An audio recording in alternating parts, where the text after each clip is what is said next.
So by way of a little, let's do a few things here. Let me do a quick recap, and then we're going to take care of a little bit of business, and then we're actually going to do a quick recap, and then we're going to have a little vignette flashback, dealio, A and then mixer. we're gonna take care of little business, not a lot, and then we're gonna get to cutting. Sound Yeah. good? Mm. So last week, or last session rather, uh, I believe we started out in the chamber in the catacombs of wrath. You had just vanquished the closet, but she had gotten away by wild shaping into some sort of centipede or something and escaping your detection. And you went back to the standpoint with the Ransuer in hand, and you talked with the mayor and apprised her of what was going on, everything that you had learned, and all the fell deeds. One of which was, of course, subduing Pseudo and having him jailed and arrested. And then a couple episodes back, we did the charm person, and we learned a lot of valuable information from him. He is now in the jail, the city jail, and I alluded to last time that he is set to be accompanied to Magnamar to face justice.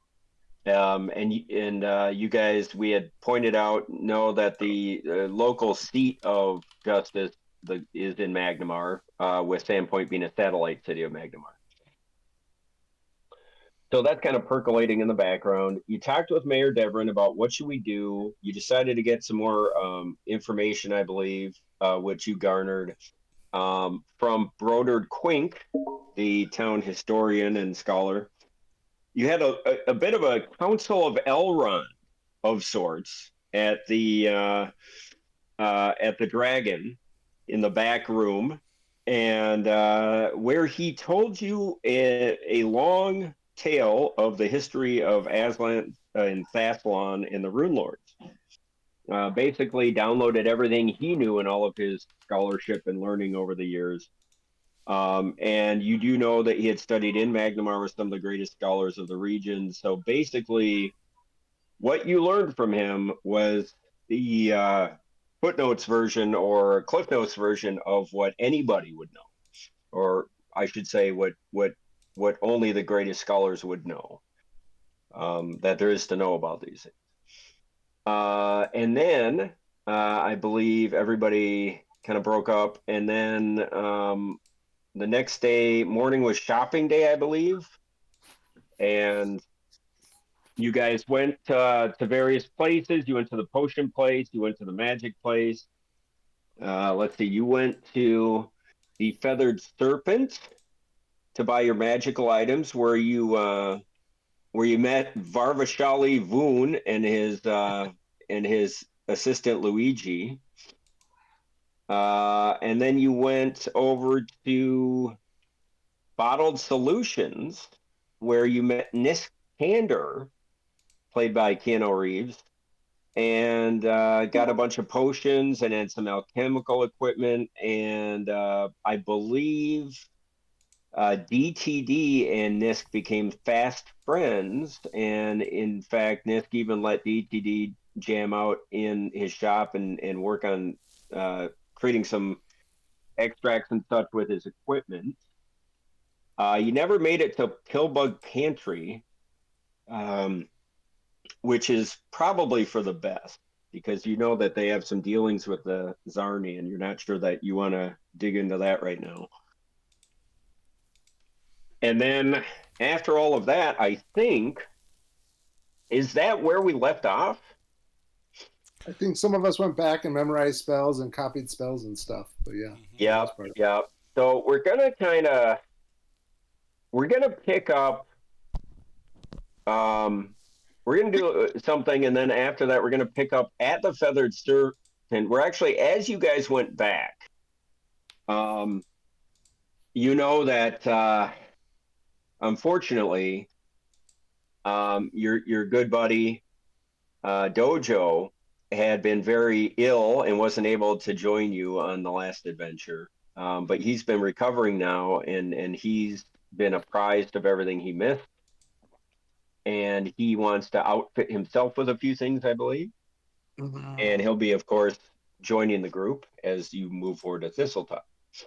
Now, Bruno, or excuse me, Dojo, and for anybody else's edification, I did put as a handout to all of you the notes that was basically a transcript of what um, excuse me, of what what's this to it said to you guys at the Dragon that night, Broder. So Nice. you should have that in your handout. Broder's history of the Rune Lords. Yes, yeah, and I thought that would be useful just to have a record. That's basically all of the information downloaded from him to you all. So before we get to Dojo, I want everybody to we're gonna take a step back into metagaming, and we're going to open a scene in a violent way. I reread the vignette of Nualia's Rage at the beginning of last time to kind of because we're putting it in the order of the Nualia saga, and in that you may recall the part we read last session was when she um, had the baby, been in violent throes of pregnancy, and then had a crazy rage and started throwing stuff around the room. And then the nuns came in and the midwives, and they helped her birth this baby that ended up being this messed up, creepy demon baby that they whisked away from her and promptly burned on a funeral pyre outside in the courtyard with Father Tobin looking on in the shadows and Nualia coming out to say, "What are you doing?" And then she passed out. So the camera cuts from black, and you see we're in that same room where you see the room that she had the rage and where she had the baby. And you see a kind of a series of quick cuts like somebody's disoriented, and we are now seen through the eyes of presumably Nualia as she lays on the bed, and she comes to briefly, and she sees Father Tobin above her, with a frantically doing some incantations while she sees she's been tied down with ropes in her feet, in her ankles and her wrists, and a half semicircle of nuns, about 12 nuns, are surrounding the room, and the room is in pitch black except for a number of large candles that have been lit, and they're all praying in the background in unison. And she is kind of flicking into consciousness and looking up and seeing this, and she sees Father Tobin towering over her in the shadows. His face kind of flickering in and out of the candlelight, and he's doing these incantations, and he's got like the some sort of a plant that he's dabbing in some sort of holy water, and he's throwing over her, kind of like in a Catholic exorcism ritual. And he's saying, "Whoa, Reginald, this is not the time." And he's saying, "By the lights of Desna, with your grace, help drive this evil, foul demon from the presence of this gentle soul.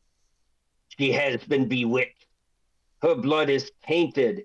And as he says that, you're looking through Nualia's eyes, and she kind of just lolls over to the left, and there is some sort of a Meister who is bleeding her at the right in the mid wrist, and bleeding her. Oh, hold on a second here. No. who's bleeding her at the mid wrist, and blood is just draining out of her into a pan. And she kind of lulls asleep and comes back and into consciousness, and he says, and all of a sudden now you hear all the nuns chanting, "It is with Desna, it will be so. It is with Desna, it will be so." And then you see him making a sign of Desna one more time, and then she passes out of existence again. And then the scene cuts to the next day, presumably, or maybe many days later. It's daytime though, and you're in a one of the lady chapels of the cathedral, and you see as the camera kind of zooms in from the ceiling, you see a frail slip of a girl sitting on what would be best described as a wheelchair, um, kind of listlessly gazing out through glazed windows. And in the courtyard, there are a bunch of children playing some sort of game. Looks like it's like the equivalent of a Sunday school type atmosphere. And you see it to be Nualia. You see her side profile, and she is completely pale and is gaunt and wan, and I'm just getting rid of Reggie here, and is um, looks like she's on death's door, and she's sort of wistfully looking out and watching the children play. And then you hear footsteps come in the background, and you see Father Tobin approaching her, and he puts two arms on the back of her frail shoulders, and he says, "My love, how are you feeling this morning?" And Nualia responds, kind of shaken out of reverie, I'm fine, Father. I'm still very weak, but I feel Desna's light filling me with grace once again." And you kind of see her eyes, and they're almost staring, like as if not under a spell, but just completely lifeless, and as if this is a young person who has aged 50 years and has no care of anything anymore, has lost her purpose. And Father Tobin kind of turns and kneels down and looks at her, and he says, "You will mend. You are young and strong. You survived a great ordeal. We had to put all of our powers into driving this demonic visages and urges out of your body, and we had to bleed you, to bleed that tainted blood. But you're young, you will recover, and when you do, you will finally be able to join the Holy Order of Desna as a nun, and we can put all of this to bed as if it were just a terrible, terrible nightmare. Do you understand, my love?" And Nualia kind of looks up at him.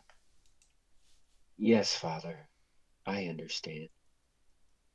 And he hugs her, and we just see her laboring to bring her arms up and hug him back. And she says, "I understand everything perfectly now." And you see her eyes kind of darken in what can only be described as an evil leer as she gazes off into the shadowy recesses of the cathedral. And then we cut out. So, with that being done, Jojo, Yes. I believe you said you wanted to do a little shopping. Yeah, I want to squeal over to the plump feather, The feathered serpent. the feathered serpent. Yeah. All right, are And you I going want to to go by yourself, or are you no, going to bring in? I want to take Finn with me. Oh, Charlie that's an wants someone who's interesting. going to drink some Strohs with those bros, man. They have All strong. right. All Yeah. right. So you get a wheel over there. We'll say it's like, I don't know, mid morning. Everyone else is kind of doing their final preparations. And you and Finn, I presume it's a nice sunny day. Are you going together and gonna just go Friend in? Finn, I was wondering. It seems as though our foemen have been affecting me quite dramatically in combat. Is there anything that you know of that you may assist me with to perhaps protect me from unclean hands and to turn blades that would seek my end? Well, my knowledge of combat is very limited. However, I will say the there is a spell which I know, and it is called a mage's armor. But it might also work for you because it is typically used for those who don't have time to don their armor or the ability to do so competently. I have used this against my father many times when he has come to hit me, and I think you will find it effective. I can cast it on you, but I have a limited amount of abilities of doing so per day. So perhaps it would be useful Ah. to have a scroll or a wand with which to cast this from in the future. It will I not don't. last as long, Mm, but its efficacy is still not lost. I understand. I think we perhaps have an accord. Do you think at the Feathered Serpent we may find such a device? I think it is worth a try. Then please accompany me. Let us go to the Feathered Serpent. I shall ride in your Scirocco. Which takes on a whole new meaning in Galarian. It yeah. does, yes. Okay, so you guys kind of stroll through town and you see everyone's kind of just setting out their wares for the day, and a couple eyes kind of are always you feel the eyes are on you as the heroes of Sandpoint, is only fitting. And take a few rights and a few lefts, and you find yourself at the doorstep of the Feathered Serpent. And of course, they're open. And you open the door, and you hear the familiar ding of the bell. And you walk in, and you see Vorva Shali Voon right behind the counter, and looks like he's reading some sort of ledger or something. And he casts his eyes up, and he says, "Ah, if it isn't the Heroes of Sandpoint, I thought we'd already taken care of you. You coming by for one more hug before you hit the road, eh? Huh, Finny? Yes. Hey, all right, bring it in, huh? Let's go. Come on, we're bros." And he This time comes out, and he comes to hug you. Above the belt And he line gives, this time. I'm watching your hands. and he gives you one of those hugs, Finn, where you just stand there with your arms by your sides Yep. and don't move, and somebody just is like hugging you. Yep. Ah, and I see you've got your Eastern brother from another mother here too, huh? We've been missing you, Dojo. Huh? You don't come around ever, huh? Yes, Where you it, been? it seems as though I was poisoned or diseased, but I'm feeling better now. Thank you. Oh, that's so good, man. You gotta watch what you drink down at the Hagfish, if you know what I'm saying. And he hits you and winks. Um, yeah, what can I do is use for? Friend Finn, could you describe what you described to me, to this buffoon? I mean, this pleasant shopkeep. Indeed. Shopkeep, Zilly Balufa. I Hey, need. it's you. Hey, Perhaps it's Luigi is Vorva. around and could Vorva translate for Voon. me. Just call me Vooney. Hey, we're friends. Hey, come Yeah, on, Vooney. Voody. Uh, my friend Dojo, he fights in a style of the Eastern warrior. and as such, he does not often don the heavier armor of the battlefield. If you have something like a wand or multiple scrolls of mage armor, I think this would be of benefit to him in his experiences with the enemy. Yeah. No, I feel you. You know, I mean, I'm a mage myself. I don't know if you knew that. And I did not know that. yeah, I don't like to wear armor. You know, it's real tight, especially in the nether regions. You know, it's not comfortable. Right. So so no, I know exactly what you need. Hey Louie, we got a wand of mage armor back there. Oh, let me check. Bruno, Yeah. jump on roll 20, please. Yeah. Looking for And 9 and under. yes, sir. Good luck. Cool. You're gonna need it. All right. Nice. Delta Green, Yeah, critical we got one. success. Yeah. We got one. Yeah, that's right. We got one right here. Oh. It just came in from Magnum, as a matter of fact. Full charges. Excellent. I'm presuming All that right. you will give the Hero of Sandpoint discount to our friend Dojo as well. Yeah, of course. Order price. 2 francs. 2 francs. Bill Yeah, let's see, DTE for it. Normally, let's see. Normally here we sell wand mage armor. What is that wand worth, Louis? 900 gold pieces. 900. That seems steep for a bro. Give me 750. Very good. Will you be willing to hold this for me, friend Finn? I shall indeed. It need not even go into my urethra. But it shall.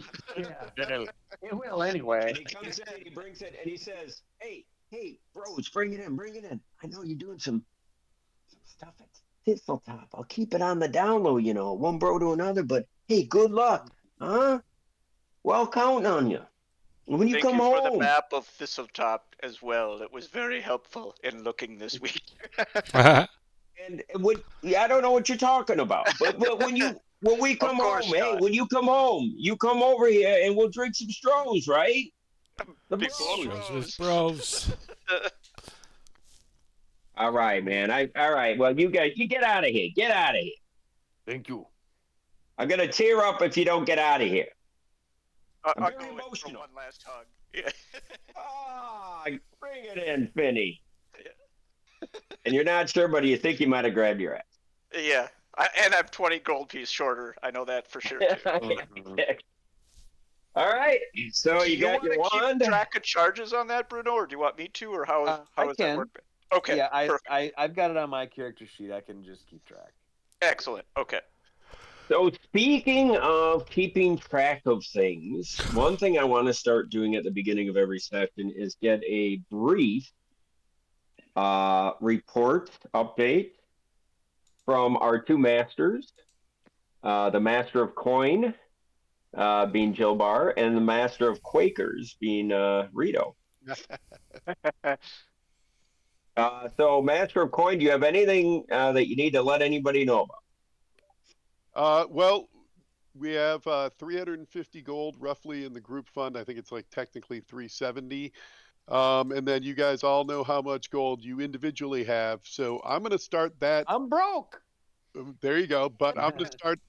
I'm going to start the tracking fund basically start it fresh at this point. So the next time I say, hey, this is the current group, that'll encompass the 370 we have left. And if we have 400 gold each, that's in addition to what's already been dispersed.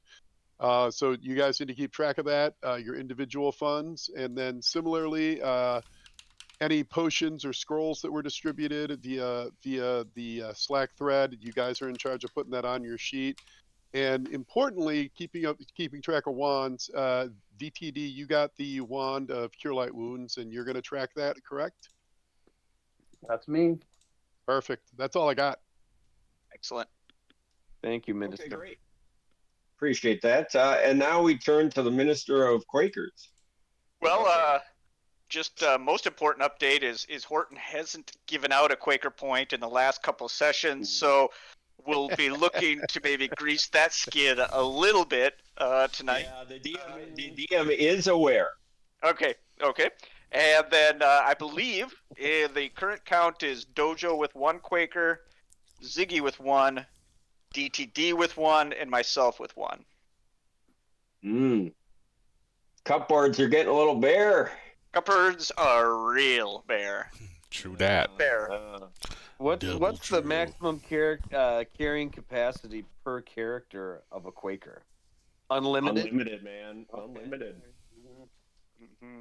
Now, that said, if you start hoarding Quakers without taking them, that might displease the Quaker gods. Fought a war over this shit, so Yeah. enjoy Yeah. it. Thank your union leader. We lost that war. Yeah. Okay, so here we are. Dojo just got his stuff. Any other loose ends do you guys want to tie up before you head out to Thistletop? No, we believe. I just sent you an updated character sheet because I forgot to add all the stuff I made to my actual equipment list. I bought it, but I didn't equip it, so it's probably not in the sheet got I it. did before. So I sent you a new one. Okay. I should have everything. And then, Right, isn't the sheriff supposed to be back this afternoon? Weren't we planning to try and wait to see the sheriff before we go, or? Well, you guys had. Yeah, you had never resolved that. And the way it was left is that you understood that word had come that he should be back before sundown. So Where do we was want to he? wait? Magnamar? Yeah, Yeah. he was trying to get more soldiers as reinforcement. I think what we had said is we were going to wait today to see if we could connect with him and then leave on. Basically, it was like, we'll leave tomorrow morning regardless. Hopefully, we get a chance to connect with him, and he's back in town today. But if not, he should be close enough that we're comfortable going. I think that's what we had said, but that's up for discussion. Sounds So pretty close. the only salient piece of information I can give you relative to that is Thistletop, at least the western road, or the eastern road rather, goes, or the coastal road, I don't know why I keep calling it the eastern road, goes for about 6 miles before it would turn off into the Goblin track. And you just don't know how long that is, but the best intel you got from Davern is that it might be, any number of hours before you wade through that. You're just not sure.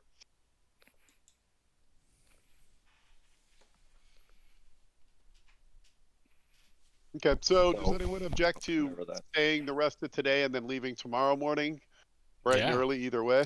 Yeah, as Yeah. long as I get to spend the evening at the local brothel, I'm good. And I think Finn You was can. learning Thessalonian / doing those scrolls. So, my day is kind of booked if we stay around, which is great. I'm looking Okay, great. for a massage with a happy ending. So that would be, as fate would have, the feathered serpent is on 44 on the map, and the pixie's kitten is right next door. That's it. That's where I spent my day. Is that a sex Okay. It's on 43 on the map. It's kind of a seedy part of town. Is that the Close Yeah. to pole Sex Hunter's vaulter? down. Where you treat those girls What's that, nice? Bruno? You're answering to Ziggy. They'll be treating me I was nice. just curious if there was a sex shop. It's actually a town brothel. Oh, okay. It's known to be classy. Yeah, they do have girls and boys. I'm looking for some You exotic do know girls. that there are some grim-looking Shawanti bouncers that you don't look like you want to mess with. Of course, Glork, you're probably bigger than them, but for the average Joe, they would be very ominous. And let's see, yeah, that's that's kind of what you know. You know, the proprietress is a lady by the name of Kay Tezzerani. Yeah, she's got as good of a reputation as you can have. Hell, I'll go with clerk. Sounds fun. Okay. Do you think the ladies So might are you know guys gonna anything go to? about Thistletop? Are you guys gonna go together? 2-bag discount. Are you guys gonna go together? Do we get the Heroes of Sandpoint discount here? Yeah. Mm-hmm. Yeah. Same one. Well, I don't know. Let's find out. Are you guys gonna go there and walk in?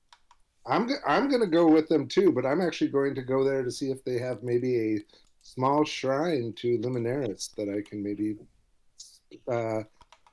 pray to a little bit before our big journey. Yeah, right. That's what they all say. Yeah. I'm going to the shrine. So one thing you kind of asked around town, and that's how you found out about the Pixie's Kitten. The one thing that somebody pointed out to you is that it would be very looked down upon to bring any weapons into the Pixie's Kitten. So if you do go, you want to go in your street clothes. Well, These are my clothes. Yeah. So are you I'm gonna in go my with the street three of you? Yeah, let's do it. Let's do it. All right. So you go up, and sure enough, right at the front, there's two very large Shawanti bouncers. They look to be about 6'3", 225, all muscle, tattooed. They don't look like they're fucking around. They are dressed nicely. And they kind of eye you guys up and down and realize who you are, and then they open the doors. this And- place smells wonderful. Mhm. Okay, well, yeah, they just kind of look at you and not say anything. And you're not even sure if they speak common, to be honest. So you walk in, and a couple of minutes later, it's a beautiful, well-appointed, reception area with luxurious, kind of nice, heavy robe curtains, blood red, as it were, with kind of gauzy cloth that is open right now. The curtains are drawn, but the cloth is kind of over the windows, so you can't really see in, but it still lets light in. And couches, kind of, and chairs, and there's some music playing in the corner. There's a lutist playing, and there's some women and young men who are kind of feeding a handful of patrons grapes and wine and laughing. And after you're left, a lady walks up in silk robes, and she's played by Ham Dauber from Dallas. Wow. Sweet. Anyway, so she walks up. She says, "Well, if it ain't if it ain't the Heroes of Sandpoint." And she's got a little, one of the little fans kind of fanning herself, and she says, "As I live and breathe, how am I so lucky? Gentlemen, please come on into our VIP room." Oh yeah. And she escorts you into a back room. Those are huge. Thank you, Madam Yeah. Tesserini. I am not wearing latex. My name is. Oh, are you there too, Dojo? No. Okay. Yeah, he was My speaking name- for himself. Okay. My name is Kay Tezzerani. I am the proprietress of this wonderful establishment, but you could call me KT. And she kind of winks at you.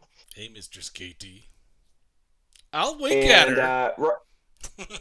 right on. Well, right when you guys kind of are shuffling in this back VIP room, out of the shadows in these like curtain back rooms come these three beautiful ladies. One is like an elven, half elven. She's got darker skin and black hair, kind of played by what's her tits from Fast Times at Ridge, Phoebe Cates. Phoebe Cates, sure. and another one comes out, kind of a Tanya Katane type look, and then the other one comes out. He's kind of a Oh, no it's got woman the born past 1968. yeah, it's got the this one, yeah, but now you got this young, kind of the smaller petite blonde Reese Witherspoon type comes out, God. Well, you know which one I'm and they all going kind of for. sidle up to you guys, and they say, "Oh, the heroes of Sandpoint, your muscles are so big." One of them says to Glur, and the other one comes up to Ziggy and says, "Ziggy, is it really you? You're so handsome." And then let's see, oh, DTD, and then the other one, the Reese Witherspoon, comes up to you and says, "I hear you're the brains behind the operation, and you're just my size." So that's kind of Well, let's try you on. I start doing that the pec lift trick with my pecs to her. oh yeah, sure. And she's just giggling. "Oh, I've never seen somebody with so many muscles. I wonder what you've got under the hood." Watch this. So a lot of that hoodle honk comes through, and then a young boy comes in, and he's got like silver tray full of goblets of wine and cheeses and grapes and other dainties. And yeah, you guys sit down, and they kind of usher you down and start making small talk, and then KT comes up and says, "We're here to service every wish and every desire. I'll let the ladies take it from there." And then she whisks her way out. So that's what's going on in the Pixies Kitten. I'm not sure that we need to role play that one out anymore. I was hoping to I don't make some know. rolls. I mean, Like boys like flowers, do boys like the girls, boys like their pride. Sorry. And yeah, I Sorry, mean, had to play that out. and if you didn't really have those tastes in mind, if any of you are interested in something more exotic, or maybe some males, or whatever, or somebody does come and give you kind of what can best be described as a menu, and they've got everything from gnomes to bearded dwarves to orcs to it's just a long exciting list.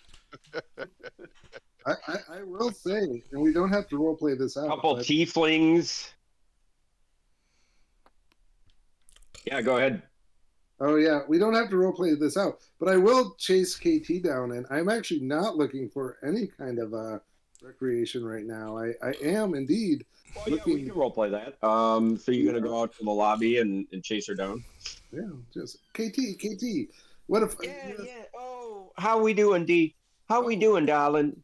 Oh, it's great. This is a fine establishment. I love it here. But it's not a good day for me. It's not a good play day for me. We got a work day tomorrow. Oh, you know what they say? All work and no play makes Jack a dull boy. I just like to save it for after. When we get back. But I'm hoping that maybe you can help me out. Maybe you visit me yourself, and I'll give you the special treatment. What? At this, my eyes kind of pop out of my head, my jaw, like basically wolf whistles. But I'm like, ooh, that sounds nice.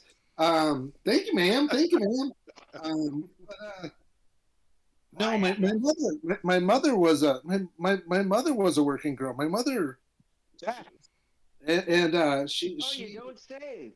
Yeah, where was that, honey? Where did you hail from? Well, she was Verazian. She hailed from around here, actually, but that's not where I grew up. Well, I mean, if you're into that sort of thing, I do have a few Varisians. No. I'm just I bring it up only because we can do some mama son cosplay, if you know what I mean. Ooh, I've never done that before. You could show me the ways, but not today because I got to work tomorrow. But I just bring all this up because being a good Verzian and of the practice, she introduced me to worshiping Liminaris. He's an angel imperial lord. these parts. And I just was hoping that maybe you have a small shrine or a small shrine somewhere, or a little that I could just say a little prayers for my work trip tomorrow. Oh, I'm sorry to disappoint, but we don't have much praying going on here unless it's at the I will say, height. just so you know, Horton, he is the angel lord of sex work. Oh, okay. Aren't we all? Maybe Yeah, let's give it a roll. How about that? 50 and above, we'll do this on the board. They have a little shrine, and 49 and below, they don't. All right, sounds good. That seems fair. They do. Well, bugging me, I almost forgot. We do have a small shrine in the basement from the last proprietress, who was a very big devotee. And I must admit, I haven't kept it up myself, but I know a few of the ladies are down there.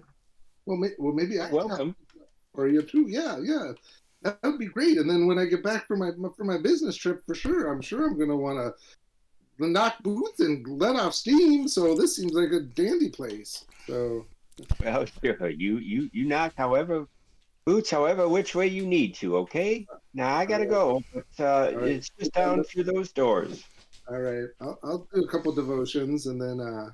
Yeah. So you go downstairs, and it's there's some candles lit, and it's kind of a corner chapel, and nobody's there now, but you could tell it's being well tended. Nice. So I stripped down Buck. you can do your devotion. And while we're here, let's cut back up to the living room with DTD and crew. DTD, the girl sitting with you, says, "You're such a handsome devil, and maybe after we have our refreshments, I can refresh you in the back room." Well, that sounds pretty good to me. And the other one to you, Glurk, is like, "You have so many muscles. I just don't know what to do with you. You're a hunk of a man." All right. How much does it cost for the whole night? That's a hell of a question. Yeah. I'd say with these three, it's going to be, this is premium stuff. So we're talking the whole night, Yeah. 10 gold pieces. Done. I'll even What throw do in I a get? tip. What do I get for 5? I ain't gonna take all night. He's got about 7 minutes in him. And then he's So Glork and Tanya disappear off Tawny. up into the second level. So And I know that. and now DTD, you're sitting there by yourself. Are you nervous? why would I be nervous?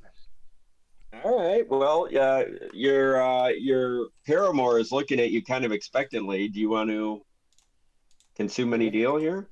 Yeah, let's do it. And you say 10 gold for all night? How about what shower rate, darling? You got a half hour rate, or what do you got? Oh, we only go by the hour, DTD. But I'll take 1 hour. I'll take 1 hour. Okay, well, for you, how about 1 gold piece? 1 hour, 1 gold piece. That sounds plenty good to me. All right, so she leads you back through a back staircase, and you go get your pleasure on, gentlemen.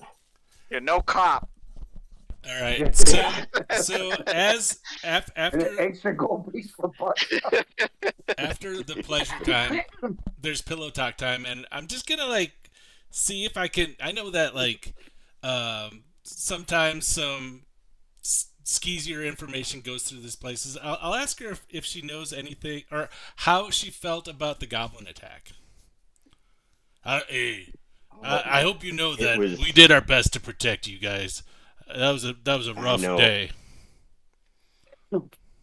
Oh, we know, and without you, we would have been lost. And you must understand, clerk, when we run an establishment like this and we get overrun, terrible things can happen to girls like us. Yeah. No matter what race. I'll never let that So- happen to you, Tawny. Oh, thank you. You're such a man. And then she says, yeah. And then she says, yeah. What was your question? I was just wondering if she saw anything unusual around here. Anything from Yeah, she said, any weird things happening in this place. no, KT told us to go hide in the basement the whole time. So to be honest, we didn't see any of it. And praise Desna, nobody came in here.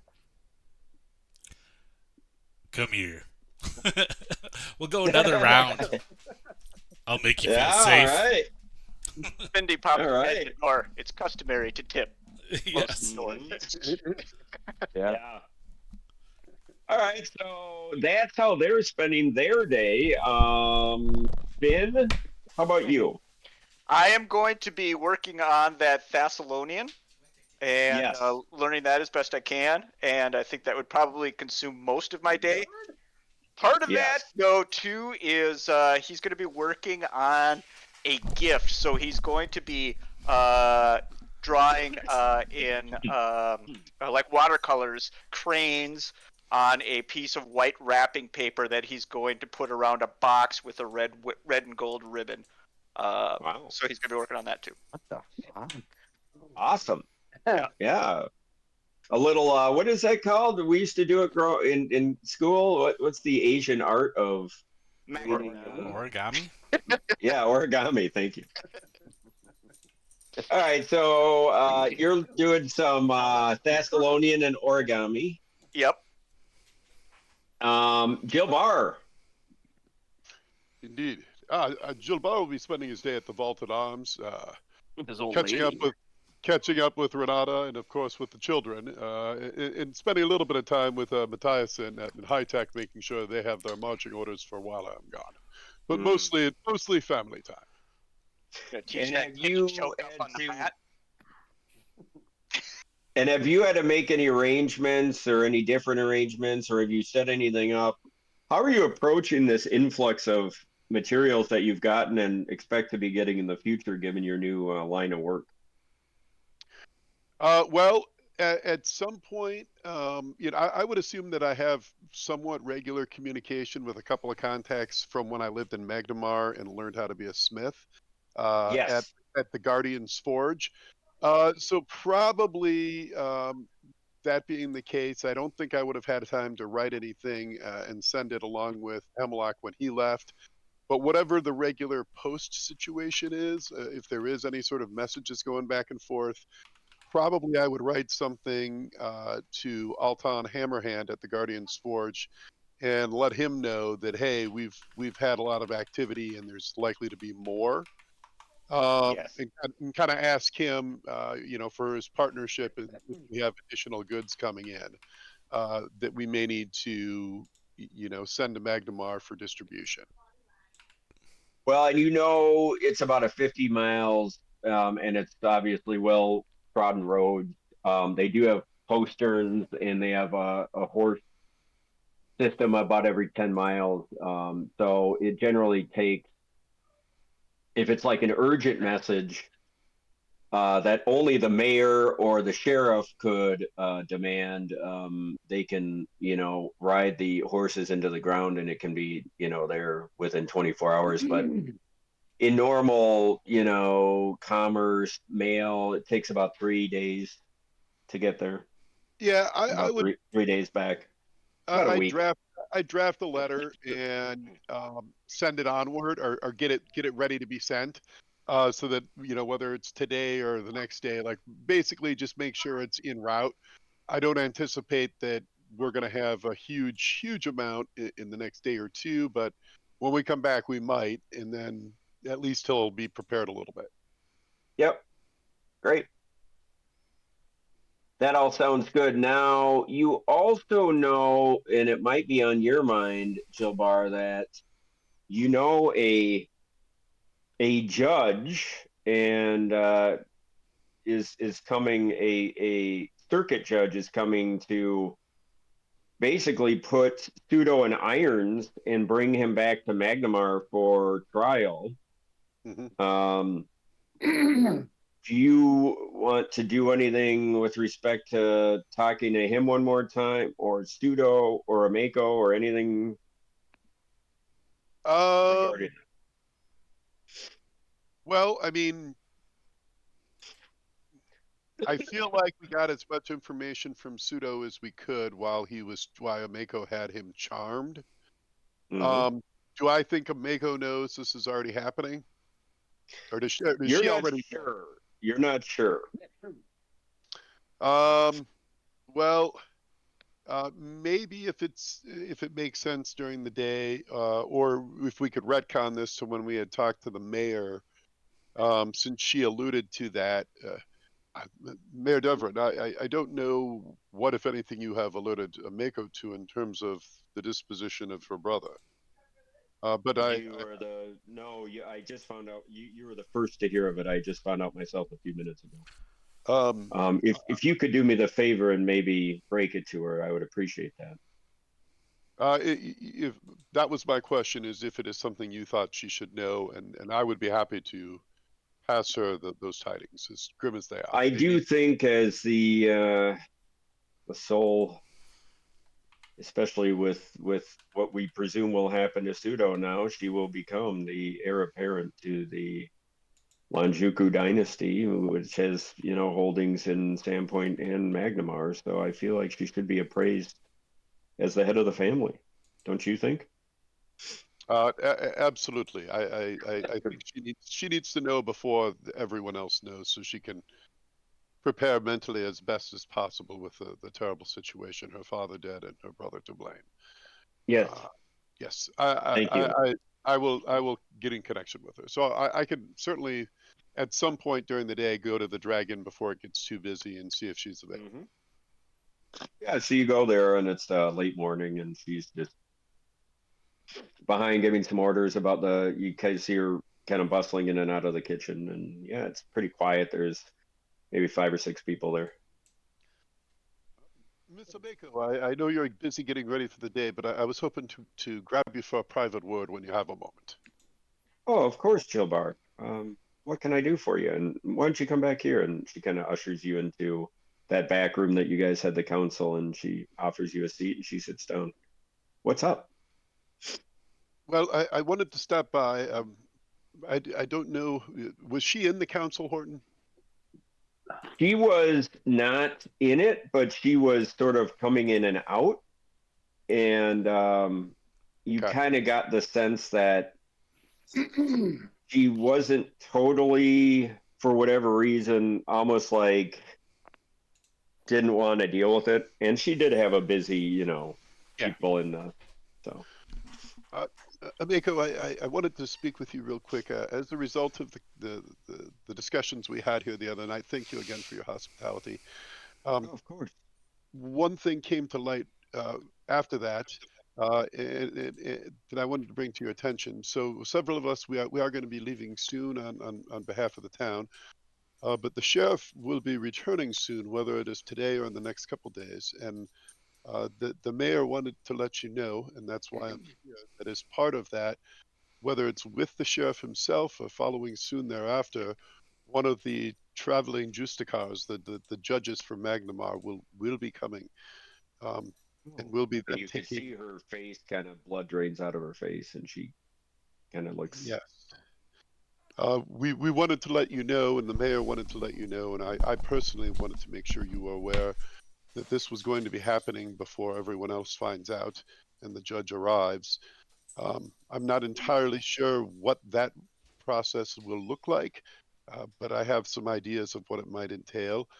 And, certainly for the crimes your brother has committed, uh, there's an expectation of some swift and sure punishment. Um, I know that for you, having just lost your father, potentially having Pseudo either taken away or punished here for his crimes, either one is not going to be easy. He's responsible for your father's death, but I know he's still your brother, and we wanted to make sure you knew about this first. I, I'm sorry to be the bearer of bad news, but I wanted you to hear it from a friendly face at least. she kind of stares off in the darkness, and a tear starts forming in her eye, and she wipes it away, and she says, "Thank you, Jilbar. I don't quite know how to process this. He is my brother. It's just so terrible. I don't fully understand it all, to be honest. It just doesn't make sense. I mean, he was a bit of a rapscallion, but he was never a murderer. And my own father." I mean, from what he said and from his notes, it seems as if whatever terrible circumstances and spell has fallen upon Nualia, that he has been enraptured in that. And it is not an excuse, but perhaps that is the reason, is that he was somehow ensorcelled or brought under that influence. The influence of the very mother of monsters herself, it seems. There's larger forces here, forces at play here, and it is a shame that your brother was brought into the whole incident at all. I'm sorry, very sorry. Yes, I know, and you're of course quite right, and I need to keep reminding myself of that. I don't think I have it in me to go to Magnamar and sit through this, and to be honest, now I have to deal with all these affairs of the estate and my father's, and there's still business concerns, and I need to figure out what to do with the glassworks. We're still getting orders. And then I've got the dragon. It's all just overwhelming. I can't be away from Sandpoint. And I know you're going to Thistletop to do the important thing, but all I know is this must take weeks. I mean, it would take some time, I should think. So maybe when you come back, if you or a few of the heroes can spare the time, maybe you could go to Magnamar. We could talk about it more, but maybe you could represent me there. Represent you in terms of a potential trial, or your business interests, or both? No, the trial. Represent me and make sure that Pseudo gets justice, but fair justice. That is something that might be possible, and I would be happy to do so. But I think before I wouldn't want to be a representative of both you and the town, because frankly, I think that there might be a divergence of desire on that front. Now we can talk to the mayor, and if the mayor is on board with what you think should happen with Suto, perhaps then I could do both. But I don't know that Now, that's John, you know, just player to DM or DM to player, you know that you very likely, and the heroes as well, could be deposed, if not brought down to Magnamar to be witnesses in this trial. Yeah, as a friend to you, I want to represent your interests. But my suspicion, being that he's your brother, is that you might seek mercy or clemency. Not that he's innocent, but just a lesser punishment. I fear, as someone who facilitated an attack on the town, the sentence is likely to be harsh, and justifiably so. And the town would have that interest, even if there are extenuating factors. Yes, I know. I'm probably not thinking clearly. It was too much for me to ask of you, but I don't know. Just think about it. We don't have to decide anything now, and I'm sure this trial, even if it's swift, will still be, weeks away. So Yes, and again, I'm happy to do whatever I can, but perhaps we should think about if it makes sense to again make sure that if we can be on the same page with the mayor and with the sheriff, and then also, and this is aside, but you are already busy running the dragon. Now you have, as you said, your family's interests in the glassworks to deal with. I'll just throw this out there. I do have friends in Magnamar who are versed in merchant trade and whatever else. If you need someone to help you run your businesses, I can reach out and see if someone's available if you don't have anyone here you can trust. I'd be happy to do so and go through the Temple of Abaddar to make sure they're qualified. yes, I think that probably seems like a smart course of action, and I will need help. This is just beyond me. So yes, please make inquiries if you would, and I can never repay you, but I know that you're the type of man who would do this for me, and so thank you so much. Of course. And in the interim, if there's anything, Renato and I already discussed this earlier. I don't think it's a secret that she tends to have the better head for numbers, despite the amount of effort I've put into it. She's frankly smarter than me. If you have any questions that she can help with in terms of just going through the paperwork for the glassworks, that sort of thing, she's a whiz at that. I'd highly recommend utilizing her as well. She'd be happy to help. Thank you. You've done so much for me already. Of course. We'll keep you in our thoughts and prayers, and hopefully you and the heroes can go destroy this great evil that has taken so much from us all. That is our full mission. That is what we shall do. Ameko, I must go, but thank you so much for your grace. Yes, and thank you. And thank you too, and pass on my thanks to the heroes. I will. And with that, she kind of somberly gets out and walks into another room. Okay, so we got some things cooking there. Lot of pots on the fire here. The day passes.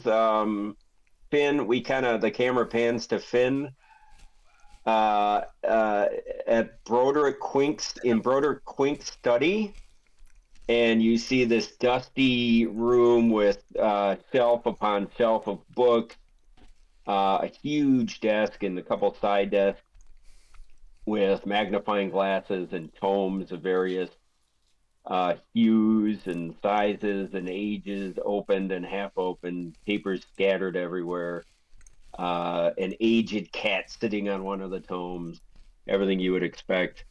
And Finn sitting in the corner, poring over a book with Broderick standing over him and saying, Do you see the elision there, and the pagination and how it comes across here? That's classic Thessalonian. Yes, I'm beginning to understand the very concept of it, but I'm afraid the nuance of it still eludes me.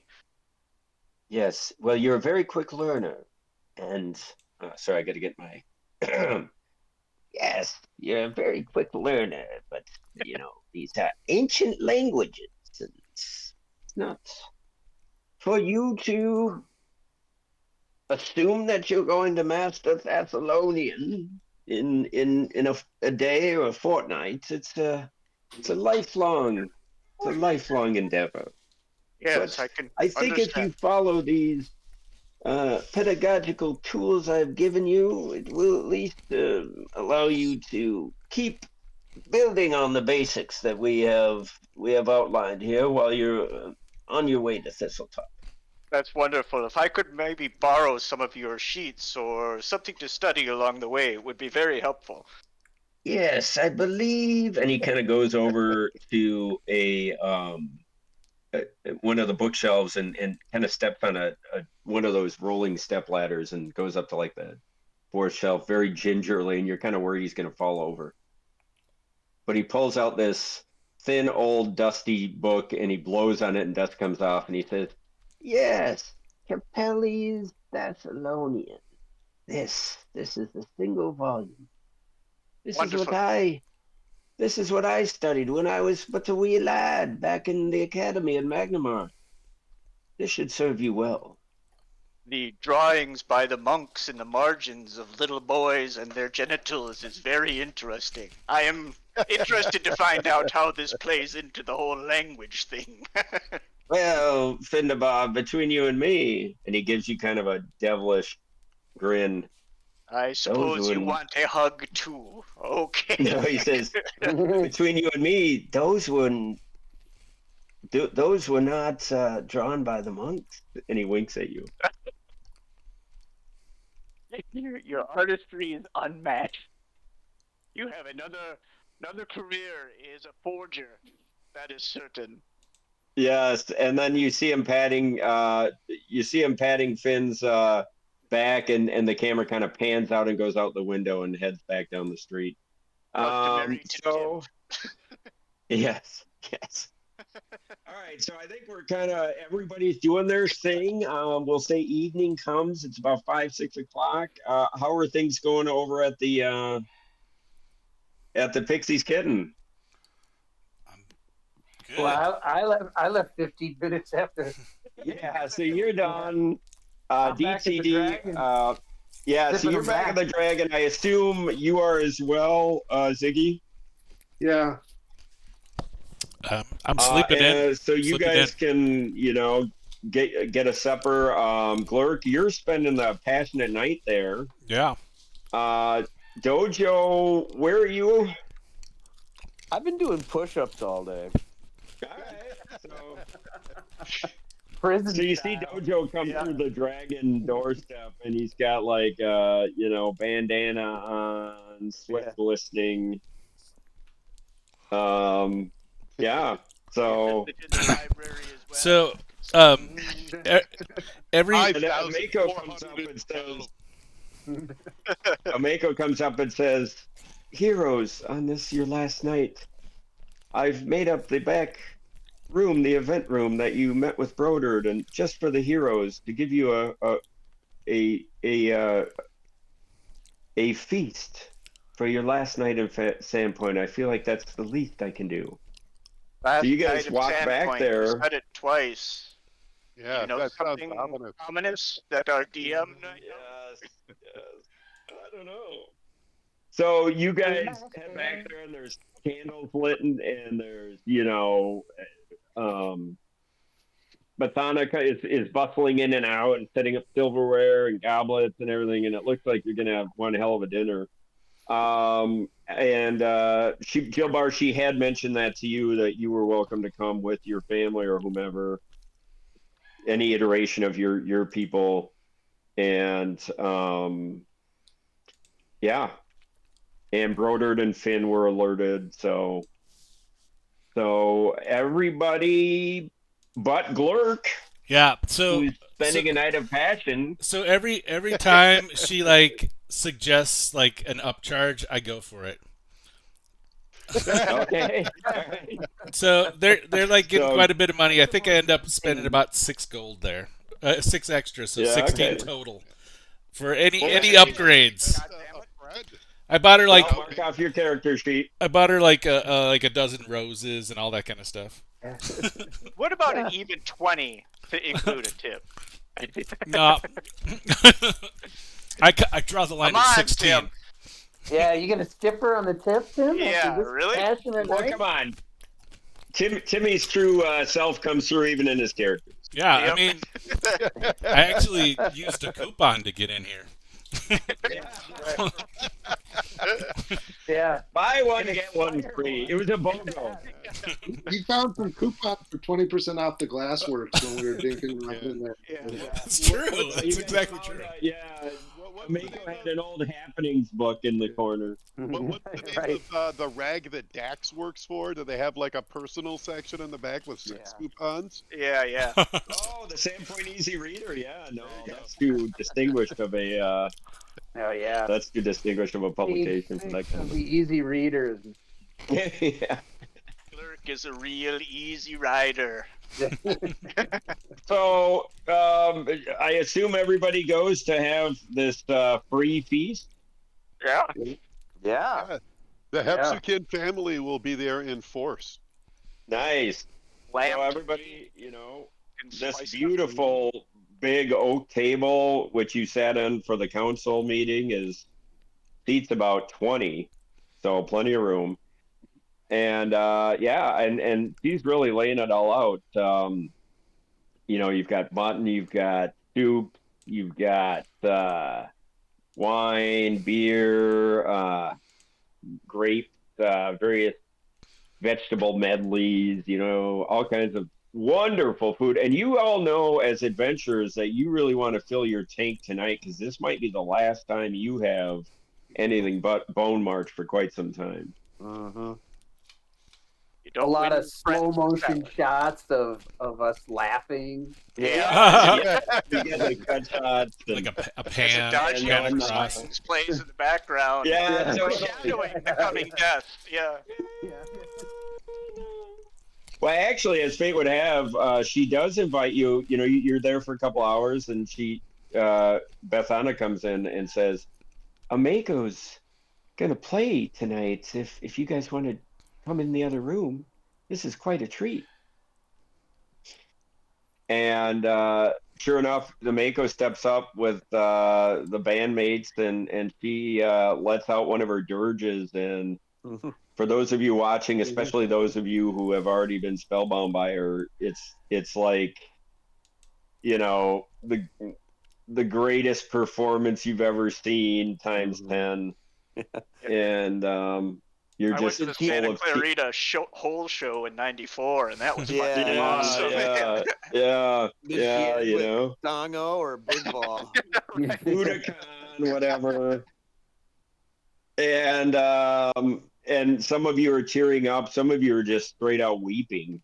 Long one. And Yeah, so Songo. yeah, and then she steps down and she blows you all a kiss. And by now it's late in the evening, and you're thinking it's time to hit the sack. Let's hit that sack. Let's hit that sack. So everybody goes to the respective sleeping holes. I think Ziggy and Dojo are at the Dragon, and Glurk is at the Dragon, I believe, and then everybody else I think is at the Vaulted Arms. Is that right? Correct. And so the night passes uneventfully. Those of you in the Dragon feel the residuals of the magic and have possibly the greatest 8 hours of sleep you've ever had in your life. And Jilbar, of course, you can speak for yourself, but you are home on home turf, and DTD and Glurk, you've got, or DTD and Indy.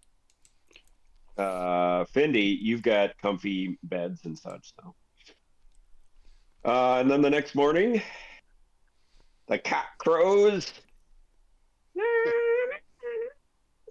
and yeah, time to lock and load.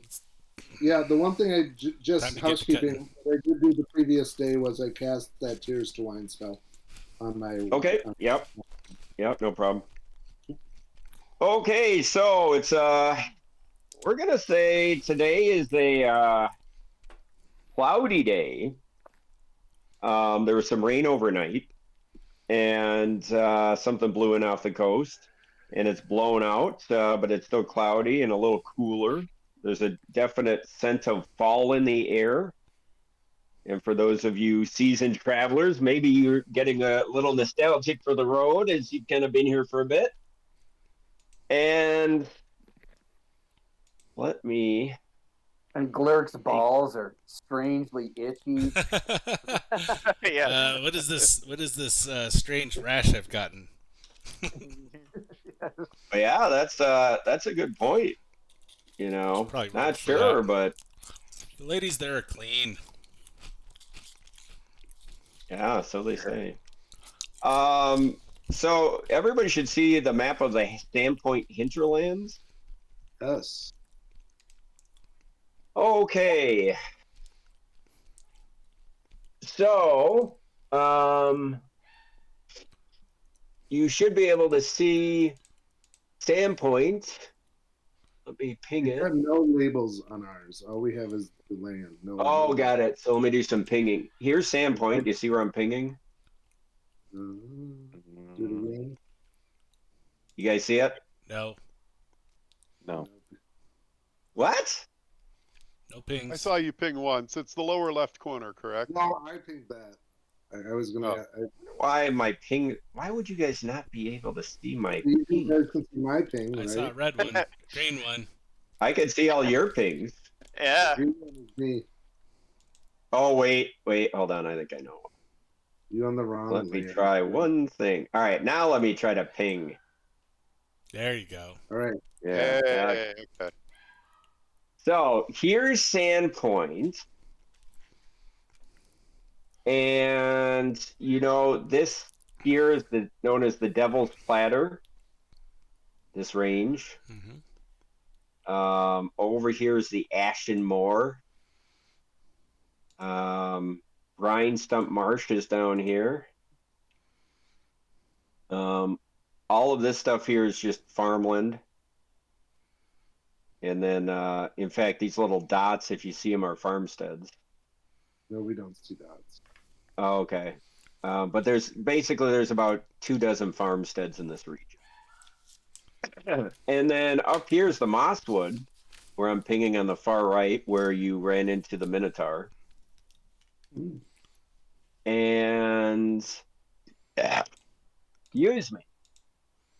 And you guys are going to go back to Sandpoint. Let's follow this. And there's a road. I will kind of ping along the road. This is the coast road into the hinterland. You're going to keep going down this road. Do you see the yellow line? No. Nope. No. Oh, geez. Well, hell, let's draw it. Let me freehand. Uh-oh. See how this goes. So, I'm going to do a little drawing. Nice. It's already going badly. Yeah. So this is kind of more or less where the road is. and you know it goes We don't all see the way up to there. We don't see your drawings. We see someone else's, but we don't see you. Oh, we see the road now, or at least I do, but I Yeah. do see something else. The road is the blue at the top. Yeah, we'll see. I see the little penis. I see the giant penis. It's a happy Yeah, giant. You see where I'm pinging? You should see a blue road. Yeah. Yeah. So it looks like a little river. So you're basically going to go all the way along this, and when you get up to where I'm pinging on the far right where the map ends, that's about where you think you're going to have to go into the country to get kind of through the Nettlewood and head to Thistletop. But Makes it's a sense. road. Yeah. A well Up until where I'm pinging, it's a road. But at about where I'm pinging, you're going to have to go off-road into the Nettlewood. And how long does it take us to get to It's off-road? about this road is about 6 miles, and it's a well-kept road.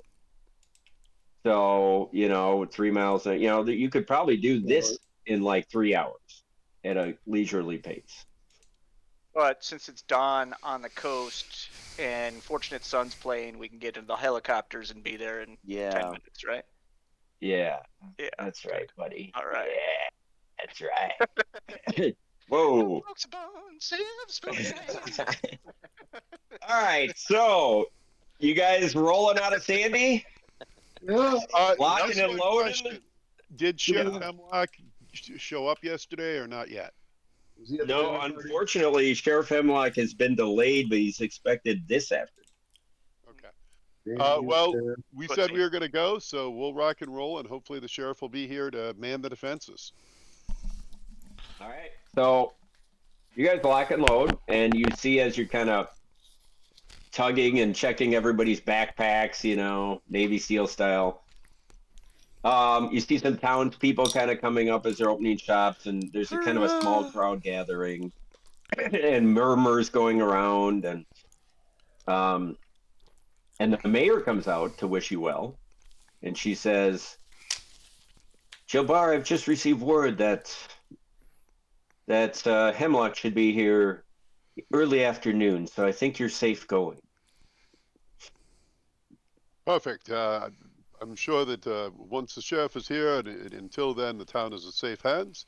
We will proceed and continue with our mission. Thank you. Excellent. And to all of you heroes, once again, the town owes you a great debt of gratitude, and may Desna's light shine upon you on these difficult days. We'll be back. She gives the sign of Desna. All right. Do you guys go down the road? Mm-hmm. Yeah. All right. So you guys roll down the road, rolling and back. Rolling it back. And so it's kind of a dreary day. It's starting to mist a little bit. Looks like the rain's coming back from the coast. And it's kind of one of those chilly mists that's kind of getting inside your boners. And those of you who are lightly dressed may want to pull out your maybe an extra layer, whatnot. Turtleneck. And yeah, turtleneck, whatnot.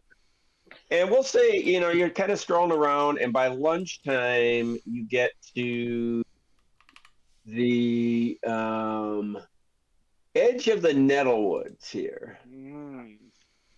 And you think this might be a good spot, maybe, as the ground kind of, at first when you're walking along the road, to your left is a little, you've got forest to your left and right, some hill land. You can't really see, you don't see anybody. You see various fowl and or various small woodland creatures, the occasional deer, but other than that, there's really nothing. It's quiet. Now, Some might say too quiet.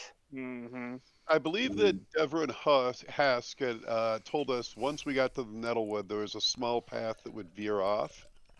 Are we in proximity to that yet, or is that further down? No, that's actually right on the edge of the. So you're a long way from that. You're probably about 2 miles from that, but you get the sense that this spot is as good as any. It's defensible. And if you're gonna sit and have lunch, this might be your last chance before you have to duck into the Nettlewood, where you have been told is going to be some rough terrain. We've only been going for like an hour or two, right? Nah, you've gone I guess a couple hours. So you want to just keep rolling? Yeah. Chug. All right. For a second breakfast, but So you keep chugging, and we'll say about an hour later, you get to where I'm pinging, and you get to kind of the spot where Devon had described, where you have to kind of start looking for some markers. And basically, you're looking for goblin paths, which are if you're not looking for them, you never see them. But he gave you kind of some things to look for. And why doesn't everybody give me a survival check? Survival. easy. And let me know what everyone gets.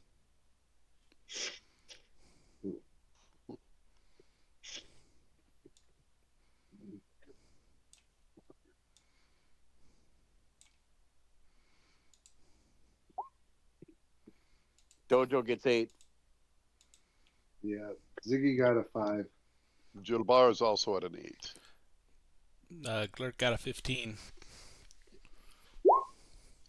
Okay. I got a 4. Well, 50. DTD's at a 15 as well. All right, so DTD and Glurk, you guys are kind of conferring. Everybody else seems to be looking all over. No idea what's going on. And you guys kind of confer, and you do see this. That was some sweet ass we got for yesterday. What? Huh? Maybe that's why you two fucked. But smell my fingers. You're still in the afterglow of a wonderful. You go adventuring. That's all there is to it. And that's what DTD Senior told you. But so you're kind of looking around, and you see a few. This is the Nettlewood is really an overgrowth of briars and thistles and brambles, so it's kind of hard to see through. It's quite dark, actually. But you see this one area that looks like a few briars have been snapped aside, and there's a little path. You head that way? This is the path they were talking about. I think we should ride back and talk to that giant dick and have it clear a path for us. Should enlist him. Yeah, we'll keep that on the map. So, okay, so you guys kind of plow ahead. Do you want to give me you guys want to set up a? Right.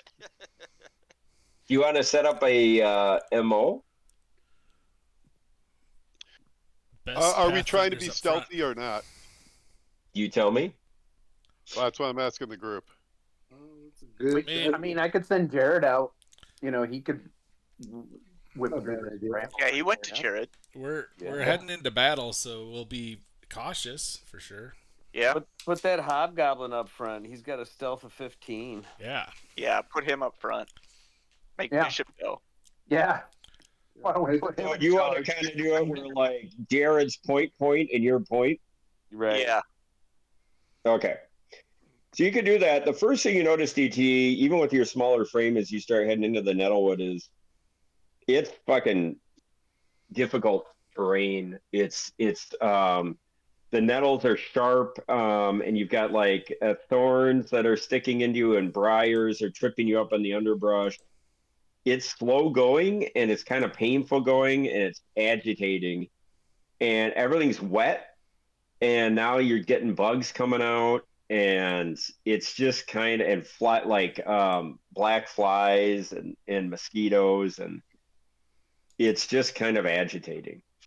Very slow going. You think Jared's kind of found the path, and you think he's on the right track. And we'll say, but you're not moving very fast. You're going about quarter speed as you guys try to navigate through these thistles and nettles.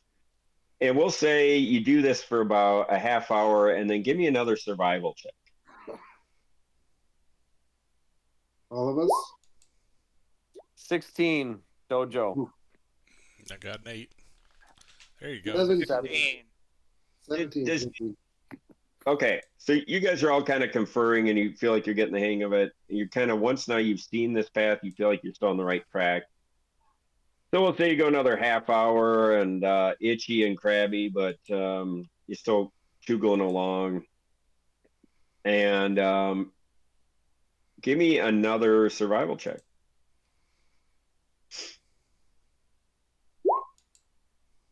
Jesus. 4. There we go. I got That's a an 8. natural 1. I didn't see anything. I grabbed a 7.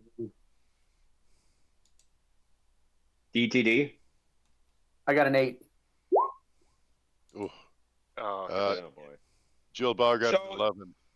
You guys run into a fork in the road. Fork's a strong word, but it seems like you've lost the clear path, and it seems like there could be too many paths diverging. One to the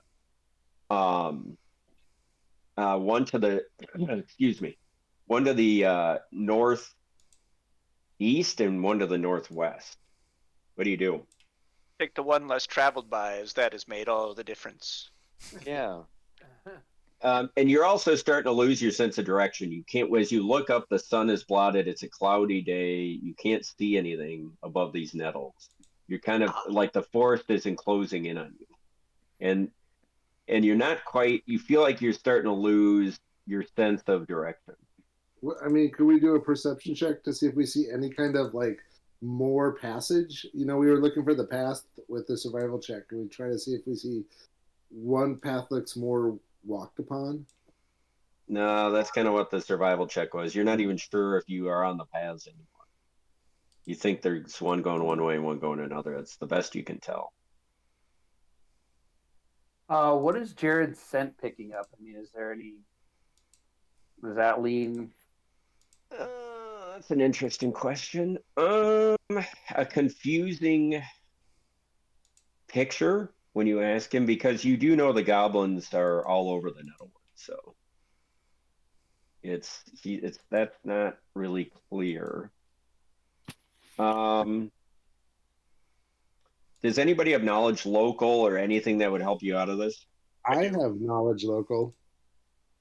Mm-mm. Okay. Knowledge nature.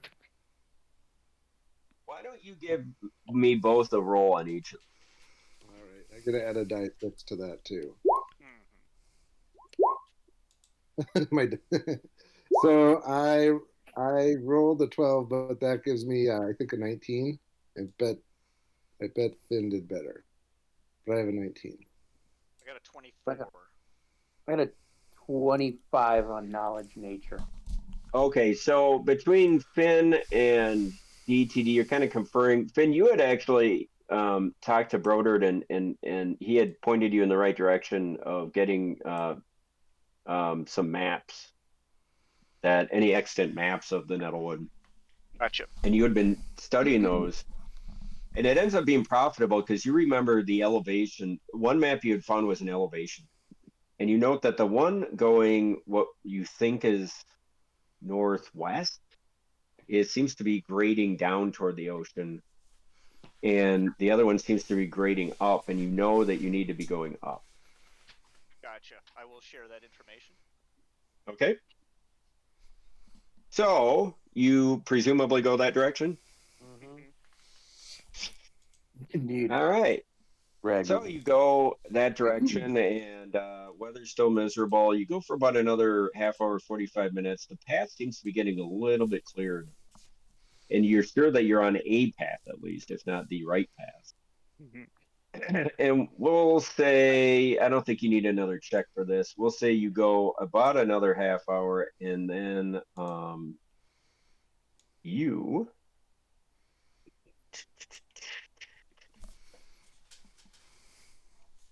come upon Trouble. a sleeping dragon. I Okay, immediately you make it should up. see a new map, and you should only see the bottom of it. Yep. Yes. So if you scroll all the way down, you're going to see yourselves. And basically what happens is the path kind of keeps opening up, and it opens up into a clearing with, and as you get in this clearing, above you, there still is the Nettlewood, but there's some, over the higher boughs of the trees, the sky is poking through.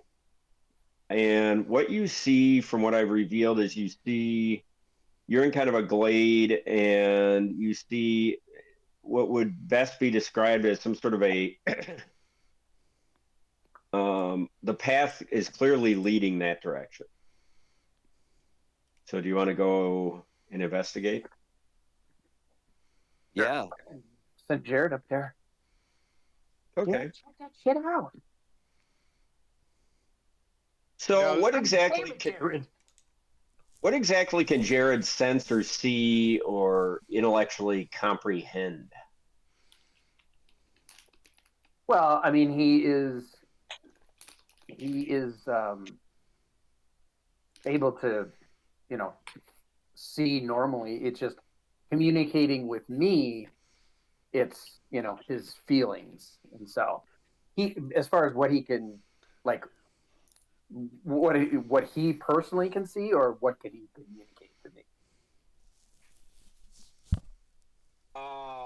I guess what I'm saying is when he sees something, can he intellectually reason what it is or isn't, or is it just like how does it work? Is he your eyes? Are you seeing through his eyes? No, he's communicating with me telepathically, and it's more just if he sees something that is startling or something that he would know is bad or dangerous, he would be able to immediately communicate that with me. Okay. So anything out of the ordinary, he's smart enough to know, like if he sees any, any goblins, any really any creatures on this path, he'd probably let me know. Okay, got it. So he kind of goes up to the edge of the wood there, and do you see where I'm pinging? Mm-hmm. Yeah. And he's just kind of, putting his antennae out and sniffing or whatnot, and he feels like this is the direction, but he's just seeing a wall of trees or a wall of brush. And right when he's kind of investigating that and you're seeing that, all of a sudden,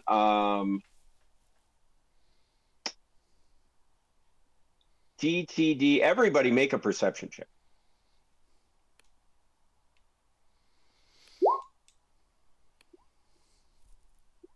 So would he see it? Jared would see it first? He would make a perception check, or is he surprised, or? This is he's up ahead of. He's kind of up where I showed you, and this is just something else. Okay. Dojo got a 27. So anybody with a 20 or higher, let's do it that way. You guys kind of shift your. All of a sudden, you hear some sort of like, for lack of a better term, movement off to your left over here. Do you see where I'm pinging? No. No. Oh, that was my bad. I did something. Off to your left, you hear kind of a ping, some sort of movement in the brush. You're pretty sure. And those of you who didn't get over 20 don't hear it. And a second later, all of a sudden, as if shot through a cannon, you see boom, boom, boom. What do you see? You're wondering. You see Giant penis. Come to save us. 3 wild boar come barreling out of the brush and just running straight at you. What do you do? You should have kept those boar spears, damn it. Yeah. I'm gonna ready my weapon. So they're just like, they fly out of the brush and they're just running at top speed. What do you guys do? I'm gonna step in front of Finn. Roll for initiative. I'm gonna back the F up. Okay. I'll move forward with my bardiche. Okay, so you're going to try to engage them? Then roll for initiative. Yeah. Can I roll over my natural 20 perception check? No. They look to be swarming out of the woods at us. John, that's the gods punishing you. Do they seem to be running from something, or are they running at us? It's hard to tell. That's kind of what you're trying to figure out, Finn, but you got to figure it out in like a second. You Gotcha. Get the sense with your heightened intelligence that they might just be running. You're not sure if they're running at you per se, but it seems like your companions have already made that decision for you. Okay. I will say, though, they appear to be panicked. Do they? They appear to be panicked? Well, you know that they're running fast, and Finn gets the sense that they might not necessarily be running at you because they heard you. But you don't know. But he's not sure. Does that make sense? Dojo got a 9. Maybe we just get out of the way. That's what I'm thinking. Dojo got a 9. DTD? That's an 18. Okay. Finn? 11. Blurk? Got a 7. Okay. Jilbar? Jilbar got a modified 1. Oh, Jesus. Ziggy? Beach. Fun on this initiative. 17. Okay. Ziggy or DTD, you act first. What do you do? As a free action, I'm gonna call Jared. Jared, get your ass back here. Get your black ass. And then I'm just gonna move. Actually, just like out of. I'm assuming these guys are all running east, right? They're running straight east. Well, that's what it seems to you. It's confusing because it feels like they're running right at you, but if somehow you could disassociate yourself from your body, you feel like they also could be just running east. You're just not sure. Then and the problem is you got to make a split-second decision because they're almost done. Yeah, I'm gonna move behind this tree here, and I'm just gonna get the hell out of the way. But I'm gonna take cover behind this tree in whatever way I can. I guess would that be cover? Yeah, it will be at least. Yeah, they're not. You feel like you're kind of out of, unless they rear around. You're kind of out of the way. Okay, that's what I want to do. All right, great. Ziggy, you are directly in the line of fire, though. You see a boar running right at you, and it's running at top speed, and it's about 10 feet away now. What do you do? Yeah, can I take I'm just mechanics-wise, guys. Can I take a 5-foot step and ready in action, or is it if I ready in action, is that all I can do? The 5-foot step is free. A ready in action, I believe, is standard action. You just have to define what action it is. Okay. So Yeah. I'm gonna Now, there will be a roll though. If all you're doing is trying to step out of the way, there's a chance it will just hit you anyway because you're standing like stationary and it's running at top speed. Well, that's fine. So I you said, could like dive out of the way, but you feel like if you take a casual step out of the way, that might not be enough. well, So you feel like you either have to dive out of the way or you have to try to engage. 5. That's not what I do. I've told you what I do. I take a 5-foot step and I'd ready in action. And if he attacks me, I'd engage. Like I'm ready. So you're doing that, okay? All right. So we'll give you a percentage roll to see if he hits you or not. There is a little coverage by this tree. I feel like. And your Well, giant yeah. testicles. Yeah, we'll say it's going to be up to a 50-50 dice roll. Sounds My good. favorite kind. You want high or low? I'll take high. I bet you will. Always bet on high. It is high.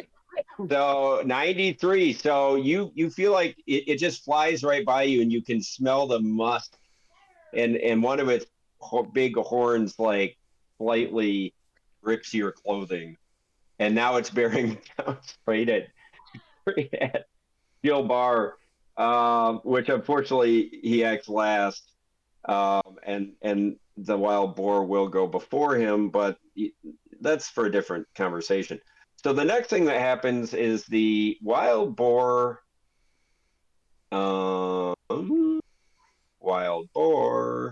number 2 is going, and he is this cat. Let me just click on this. There we go. He's this guy, and I'm going to say he is heading straight toward Glurk. So Glurk is kind of the same story as Ziggy was in. You could dive out of the way and thus exposing Finn, by the way, or you could try to meet it.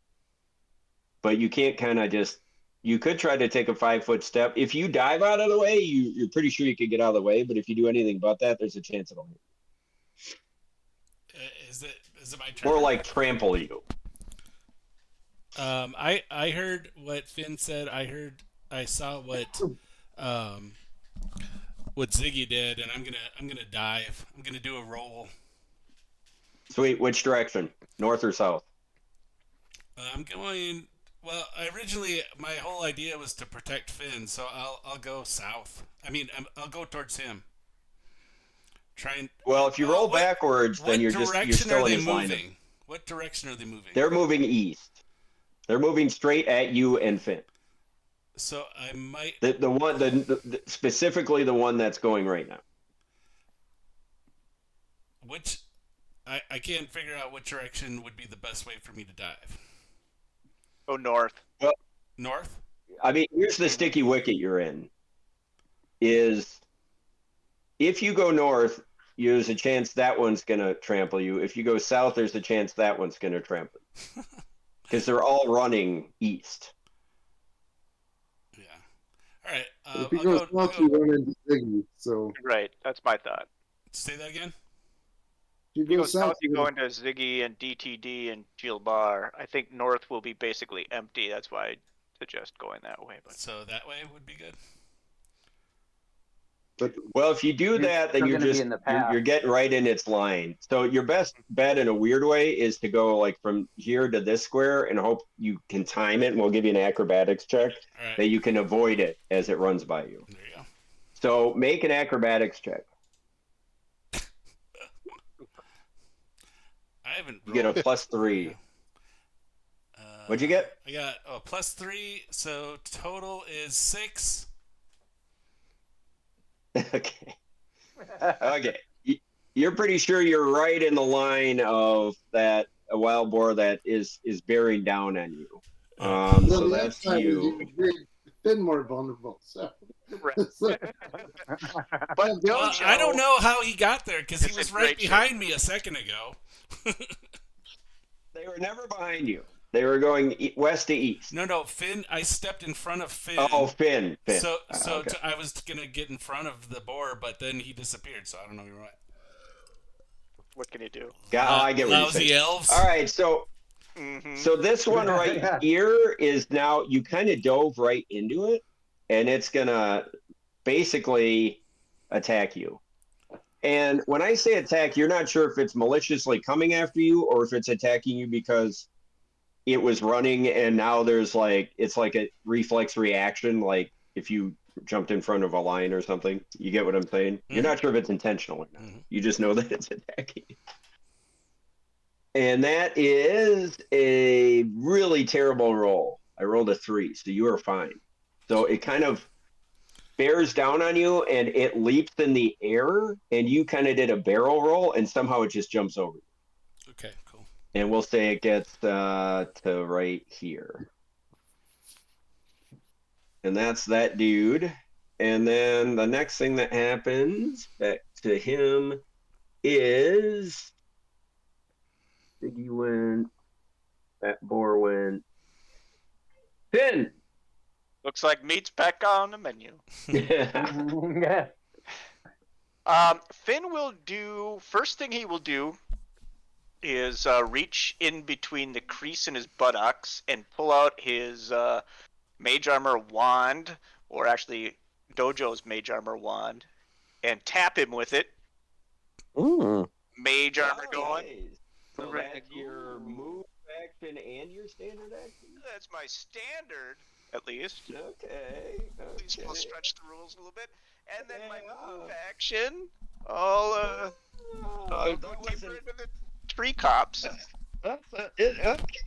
Okay, so it wasn't really that you had to reach down into something. No, of course it was. No, in my hand. it was like in your sleeve, you just flicked it down, right? He used Correct. his prehensile Draw penis. I will say that Ziggy has his wand in a bandolero on his chest, which makes it for faster grabbing. So maybe Finn has the same thing. Yeah. He's got like maybe. pens in his pocket, and they're all in his Yeah. All right, so Finn, well done. Dojo, you now have an AC of 17. And one less charge. Isn't it 4+? Yeah, aren't you 13 or are you higher? No, I'm 16. Oh, 13. I read that wrong. Put that in your pipe and smoke it. Yeah. Oh, look at that. I read it wrong. Oh, I might not have given that to you then. All right, well, anyway, all right. Next is Dojo. All right. Dojo is going to do a 5-foot step up to there and start pounding this boar. Oh, you're going to attack it. Sure. All right. Dugga-da. That's probably a hit. That's probably a AC 20 or 21. That is a hit. Okay. Flurry of blows. I'm going to take another swing. Wow. That's another hit. And let's do, what am I doing? Flurry of pig blows. up. Oh. Yeah, you're really effing up that wild boar.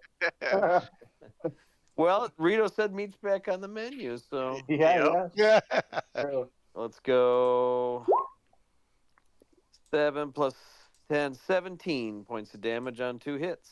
Nice. Wow. That's it's just, wait a minute. That kills it. I was looking at the wrong thing. It goes down. No, it doesn't. Totally uncracked, but it looks like it's on death's door. Very grievously wounded boar. Finn wants to know if it's within 3 hit points of death. It sure is, but when an animal is that close to death, it might fight with even more frenzy. Okay, next is Glurk. Wand his ass. Yeah.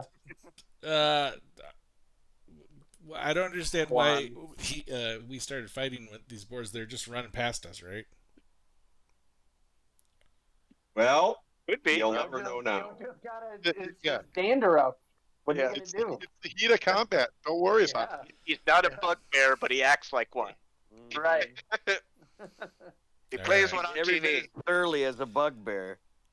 I'm gonna. So I have hunted many times, and usually if boars are running through the woods like that, they're being flushed by something else. So I'm gonna see if I can kind of sense if there's anything coming behind them.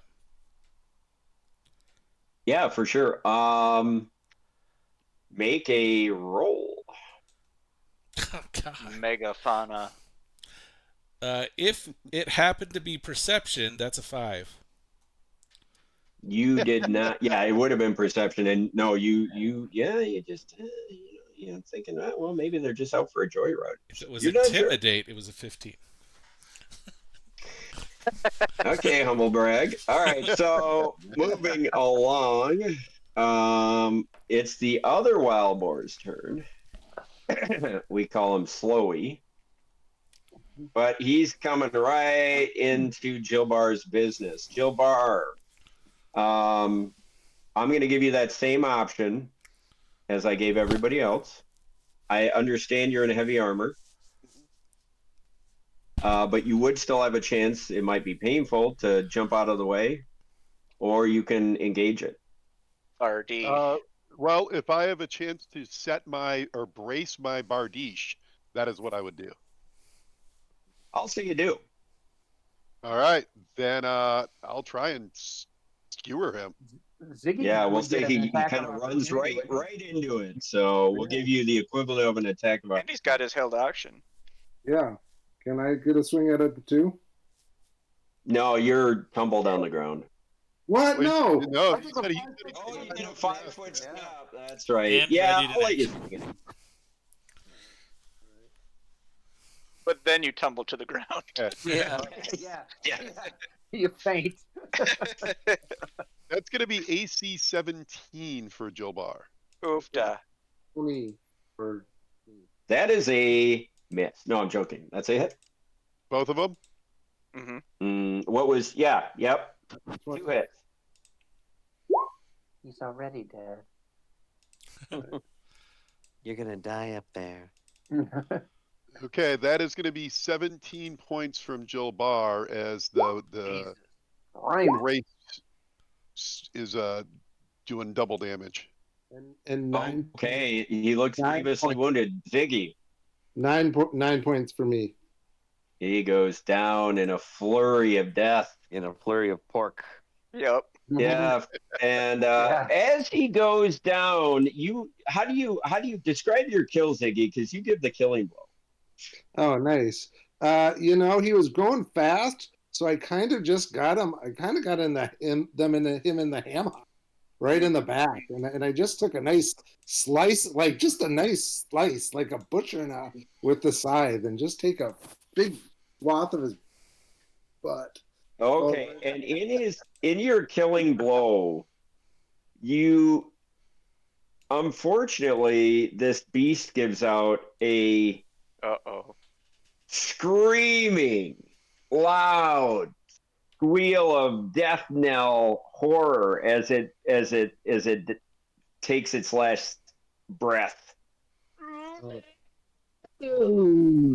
I cut its throat and sliced its head off. And that sound feels like it reverberates through the entire Nettlewood in this wet, acoustically conducive day.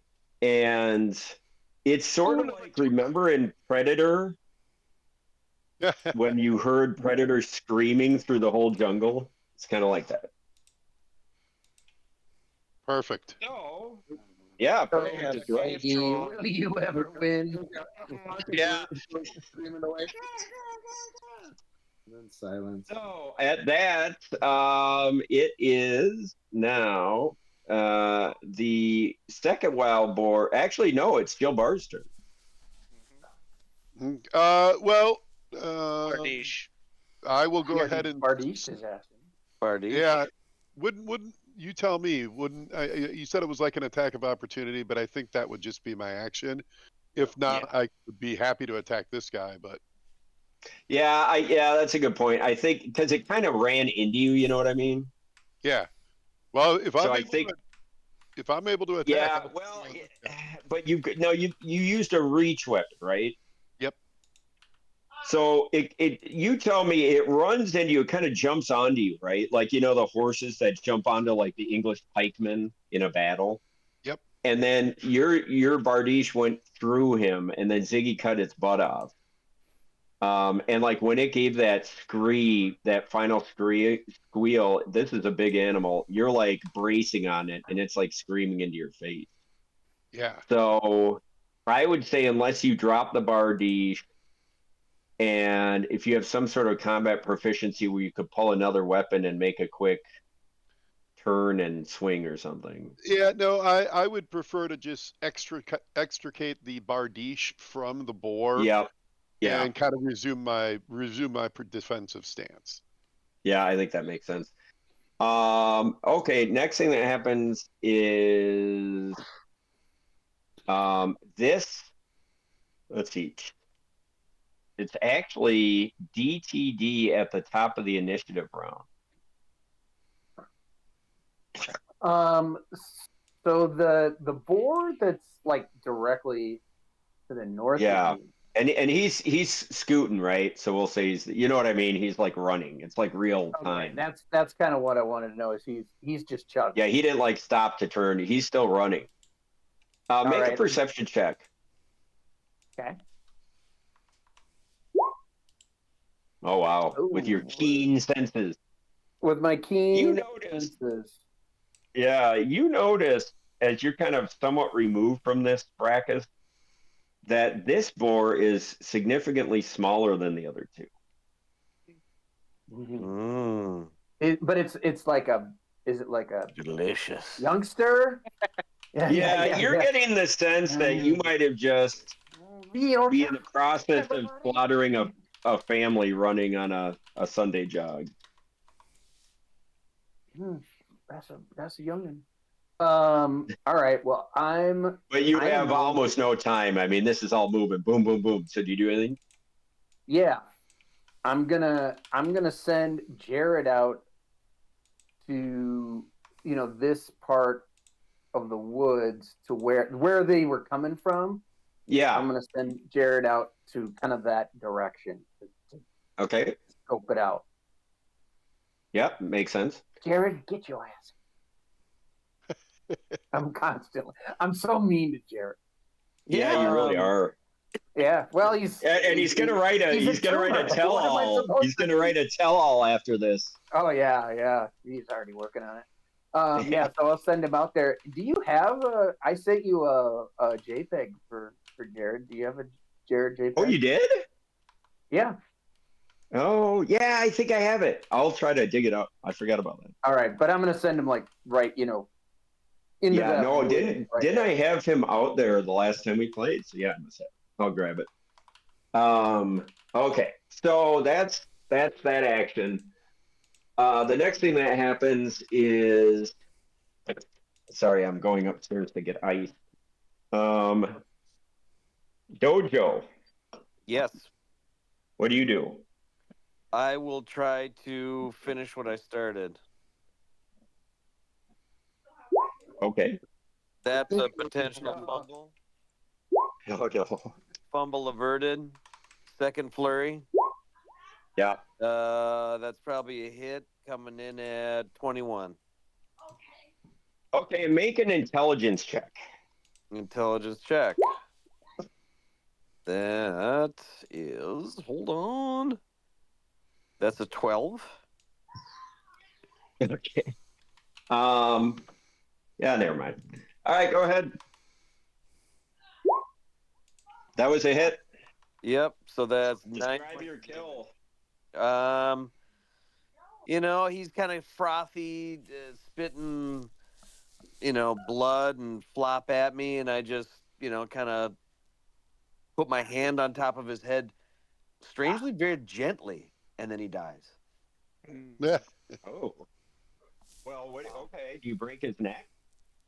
No, it's just my monkish, crazy ass power, man. Mm-hmm. Okay. Scrambled his brain. Well, we'll say this one, because of your monkish crazy ass power, doesn't get a chance to bleed out.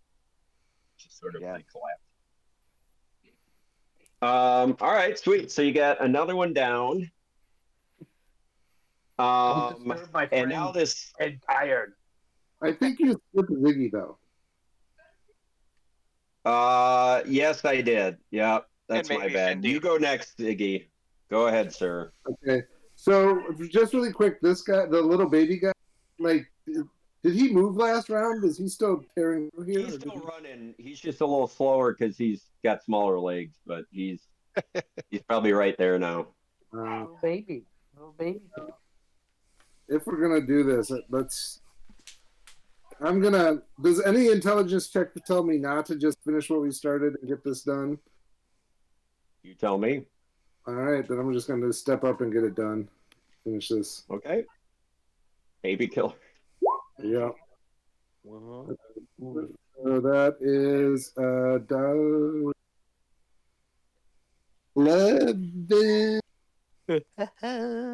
12. Oh, wait, it's +6 now. Oh, sorry. It's a 13. AC 13. Miss. Damn it. All right. I missed. All right. So, this little bro keeps trucking, and now we're gonna go to Finn. Cindy's gonna run up into this little gap here between Zig and JB, and he's gonna say, "The little pig is me." And Oh. he's gonna reach out with his arms, and he feels bad for the little pig. He doesn't want us to kill it. So that's it. Oh. And so you reach, but you are you hugging it? I don't think I'm gonna be able to get close enough to hug it, but I will reach out and kind of, I don't know, half hug, half hold your weapons type of stop. Sure. Mm-hmm. All right, that's nice. That's nice. Yeah. I like that. All right. So that is next is Glurk. All right. I'm really curious as to. Okay, so did Antarius say anything to us after he did his perception check? Well, he's got Jared out scouting, and so far Jared's just kind of moving through nettles. He hasn't seen it. I'm gonna. Yeah, the perception check was just that he was a little baby pig. And Oh, okay. You should see that. I'm gonna see if there's Really anything that I can quite see sad. or hear in the woods again. I'm gonna try it again. Hey, Vinny, can you email me easily that JPEG again? Yeah, I'll resend it. Hold on. Okay. Sorry, go ahead. What was that, Timmy? Oh yeah, I'm just edging a little bit closer and seeing if I can see or hear anything in the underbrush. Okay. That's you. So this guy, this little dude is now right about here. That's his turn. We'll say he's just, well, we'll give him a full move action. He's just still running. And Jilbar.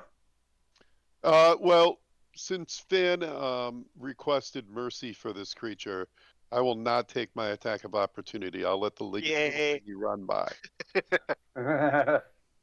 Okay, and as you don't impede him and he's doing a full round double move, we'll say he starts skittering off into the darkness. And he just jumps through the Nettlewood.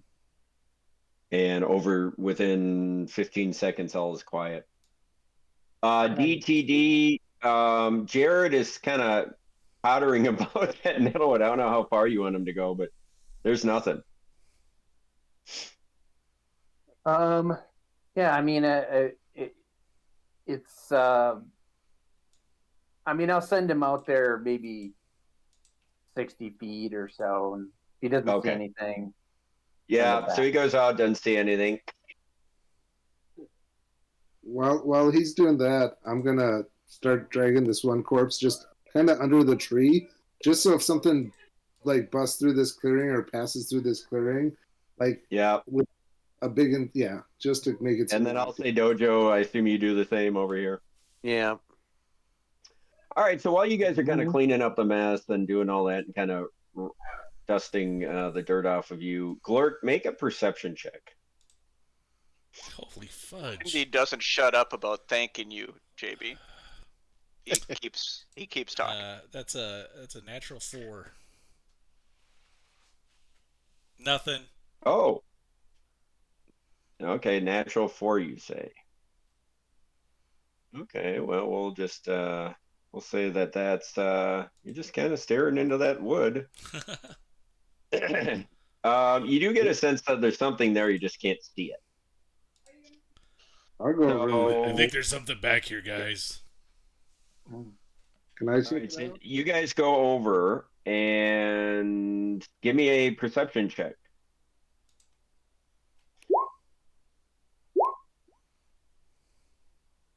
Sucks. 15. 10. Yeah, we'll give that to you. What the hell? We'll say you found it. So you see, like, it's weird that you're kind of wondering how Glurk didn't see it now that you're staring at it, because it's like, it's clear that the thorns kind of come up and create kind of a canopy, and there seems to be like a clear path that is only about 3 feet high, but well, 4 feet high, but you feel like it's clearly some sort of a path, like a tightly packed maze, and you think if you crawl through it, you're gonna be it's gonna be slow going, and you're not gonna anyone over 5 feet tall is gonna have to be bent over, read difficult terrain, and you're gonna be kind of getting clipped by thorns and stuff and such. But you think this is a clearly a tunnel. Ooh. Let's send Jared up there to see how far, like if it opens up at any point, or just roughly. Yeah. Kind of what was described to us as the start of the. Yeah, this is kind of what was described to you. Okay. So you send Jared up, and for lack of a better, let's just real quick, for quick and dirty here, turn a giant spider, that seems about right, into Jared. I sent you that email. I forwarded the Oh, there it is. There it is. JPEG to you. Oh, yeah, there it is. How about that? Not a tool. Finbar, your instinct for mercy, that was correct. The two adult boars, they charged into us. But the little child, there was no cause for it to die. I'm glad you made your case. There's no challenge Thank there. you for staying your hand. Now let us make some in a few weeks, but that's okay. That's cool. Let's make some fine Samsonite luggage out of the parents.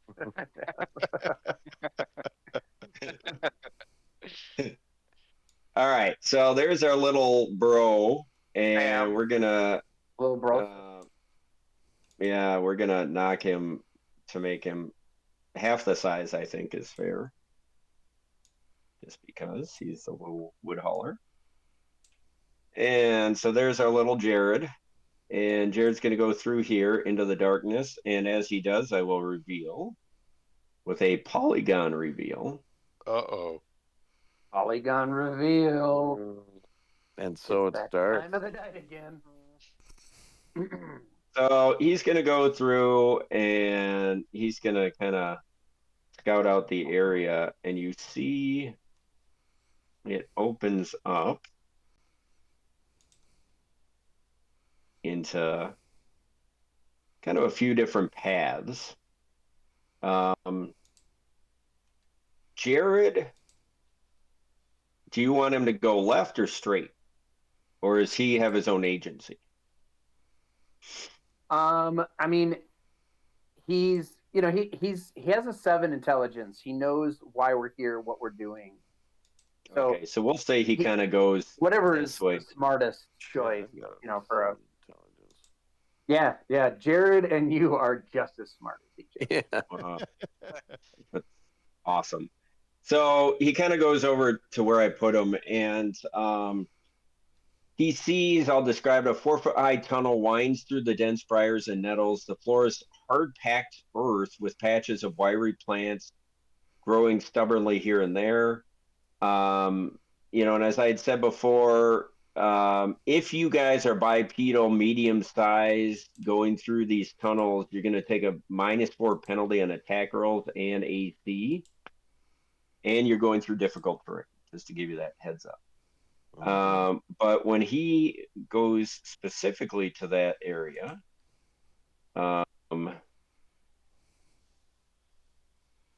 he kind of finds a dead end here. So if he goes all the way to the end, that's a dead end. But there is... Oh, no! Yeah. Jared! Jared's tumor. Jared's tumor. Oh, no, Jared. Oh, Daddy. Jared is a tumor, and he has a tumor. Yeah. Very familiar. There we go. Oh, okay. We'll just let Jared be that face until I fix it. So anyway, when he comes up here, there's another passageway, so I'll reveal that.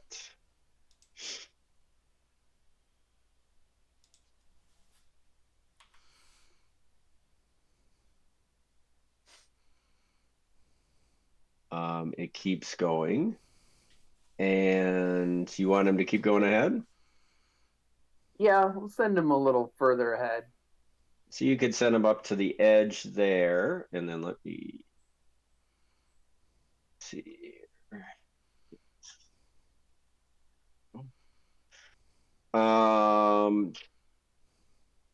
Get him to that edge, and I guess he would see, so we'll reveal some more.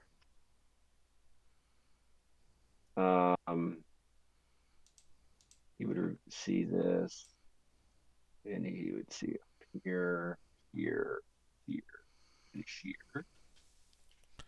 So he would see that the path kind of goes off to the right and left.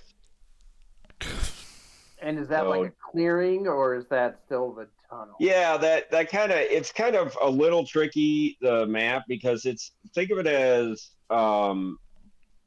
like a canopy in the briars, but still completely covered. But like a canopy where you could stand up, kind of.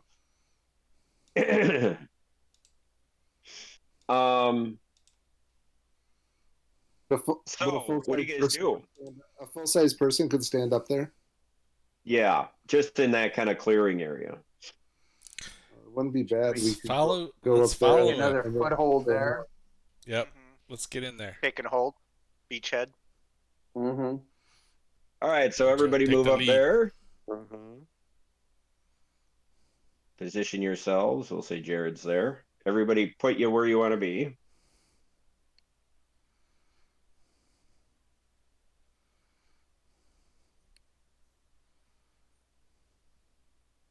Blurk.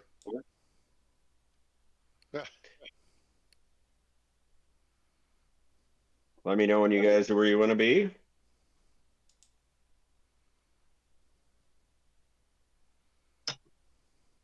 Okay. So, as I said, the tunnel, there's a couple tunnels that go off to the east and west, as you see. Do either one of them lead up or down elevation wise? The elevation, that's a good question. Let me double check something. The one to the east seems to, or to the west rather, seems to be going up at a slight grade, and the one to the east is pretty uniform. Let's So west him then? I feel like we should send Jared down both just to see, right? Yeah, might as well. Let's do it. Send Jared. I'll send him. We'll send him west first. Okay, so you want him to go west, so he's gonna kind of skitter up to the edge of the map and disappear, and I'll reveal more.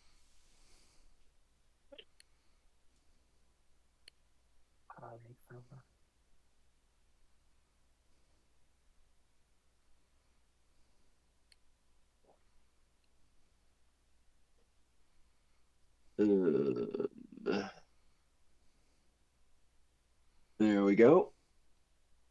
And you see, as the grade kind of goes up, he kind of motions for you to come up, or however he communicates to you. Okay. And as you come up, you see that there's some sort of a door that leads up and has kind of like a side stair, and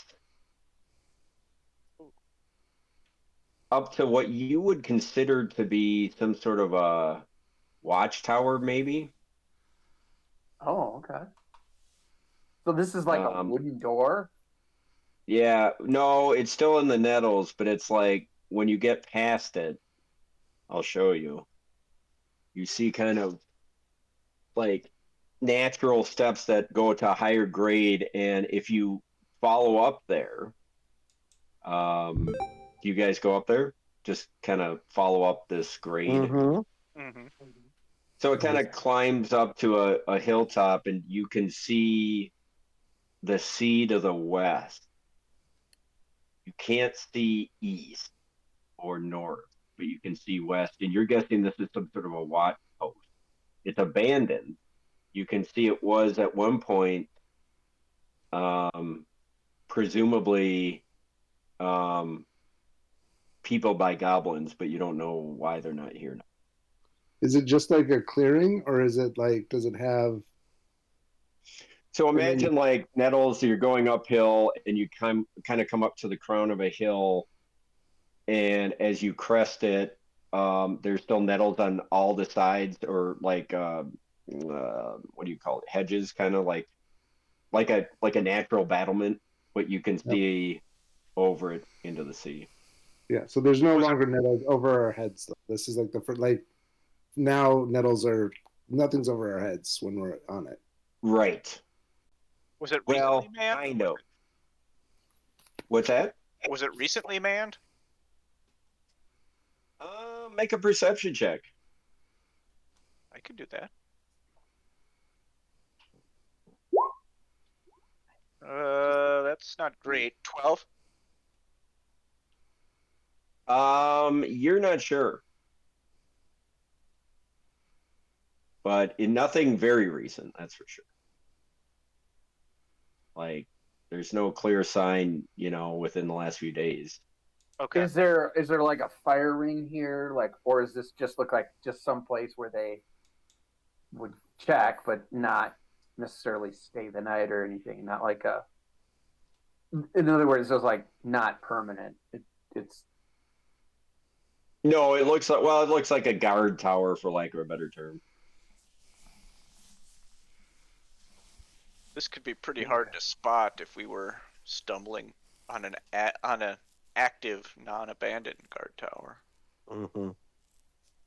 Well, it might be a cool place to hole up if we needed to, but so everything to the west falls away, and everything. Well, to the west, you just see over these hedges. It kind of all you're seeing is into the ocean, and you see a cliff. Like you sense a cliff below you, so you sense the end of the nettlewood, and right. Sort of. So it falls off. Falls off to the west, and then it's still climbing to the north and the northeast, and it's still grading, still up the side of the. Well, from where you are now, it's grading down to the east and north. Like this is a promontory. Okay. So we can but we can't see any of the paths or anything from that. No, because the nettlewood is still a canopy like above you to the north and east. Can I? Okay. So, Horton, is the watch out here where I'm pinging, or is it here where we can't see in the black? Like. Well, the watch would just be like right here. Oh wait, I gotta switch. It would be this area. That's the watch. Just in here, yeah. Yep. Okay. Perfect. So, Okay. yeah. So, do you guys want to? How do you want to proceed? There's this western direction Wait, West. or Well, this eastern, is rather. kind of dead end, right? Yeah. Okay. Eastern, sorry. Oh, yeah. I'll looking right by me. Send Dojo and Jared Yep. one to up the eastern path. Okay, so I'm going to reveal a little more on the east. You would see that. So, Dojo, as you kind of peer around, you see a path going, curving around to the east, and then you see up north looks like some sort of blockade, and then looks like a path, maybe the path curls to the left. And right when you're kind of pondering this, make a perception check. 27. Nice. Oh, wow. Nice. With a 27, you kind of sniff in the air, and you sense you're getting a smell of smoke coming from the northwest, kind of where I'm pinging here, this direction. I gotta keep switching right here, and you're starting to, as you kind of hone in on it, you're starting to catch kind of a foul stench. Like rot or like sulfur or Like burning plastic? Like what? not burning plastic, like Bombs. like smoke mixed with some sort of rot or some sort of foulness. Be cooking. I mean, No, more like waste or feces or Frogs. Ugh. Friends, quiet. There's something foul up ahead. I'll kind of whisper back. okay. And what do you do now? I'll proceed. yeah, Scouter. All right, so you proceed, and I'll reveal a little bit more as you now clearly discern a path going to the left, and the straw odor's getting smaller, and you think you sense, with, I'll roll over that perception check, you sense you're hearing some noises coming around the bend, like some sort of, you can't quite make it out. Like an animal shuffling? There's some sort of bodies are moving. All right. I'll indicate to Ziggy and Finn and Co. that I'll kind of point where I think the sound's coming from. And I'll tug on my earlobe. Okay, make a stealth check. Tell me what you get. 30. Juicy. Nice. You're moving nice and silent.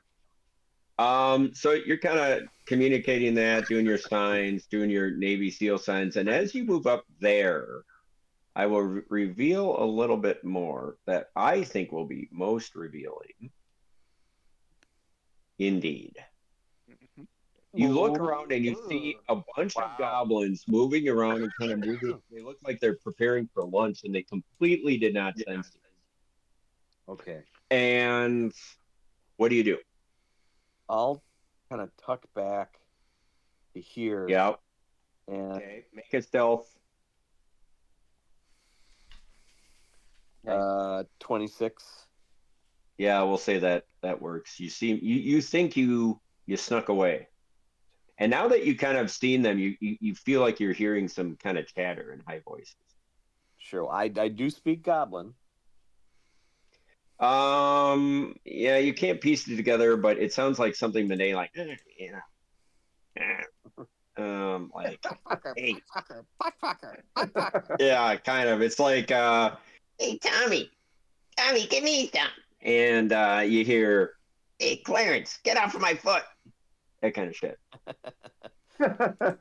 Fucking idiots. Okay. So I'm gonna, indicate with my Navy SEAL hand signals that there's 10 of them. I'll do the international symbol for Gobbo, and I'll point around the corner. All right. So you do that, and then what do you do? Wait for the bomb thrower to come up. No, but that's gonna make noise. We don't want to do that. Yeah, but splash damage, or we got any other area of effect weapons? Just Make a really- perception check. Well, we'll roll over that perception. You did see them briefly, and they looked like kind of raggedy, emaciated, not as robust as the goblins you saw in the raid on Sandpoint or in the glassworks, for whatever that's worth. They do have weapons. They do have weapons.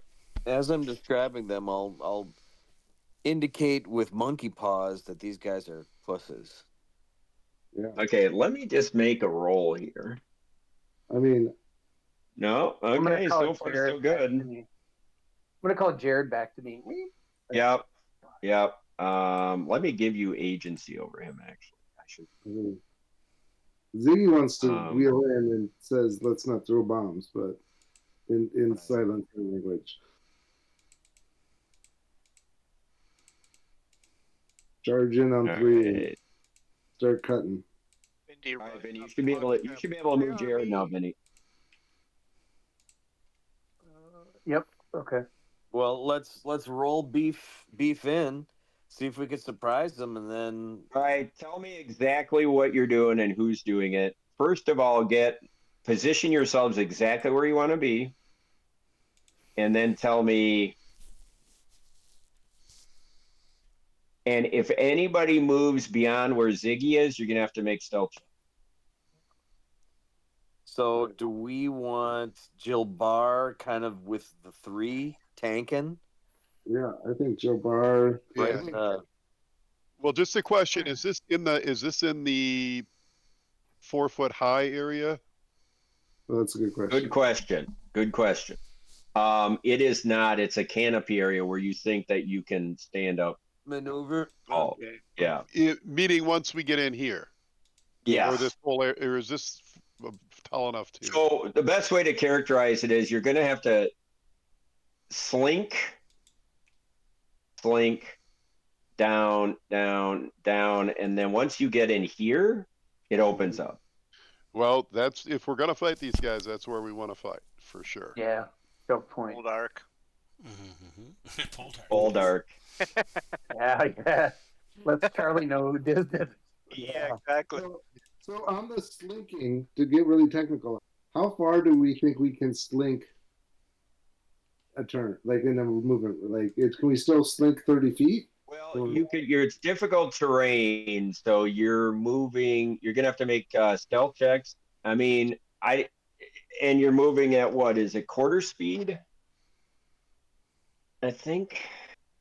Double check. Yeah, you said quarter speed when we were. Yeah.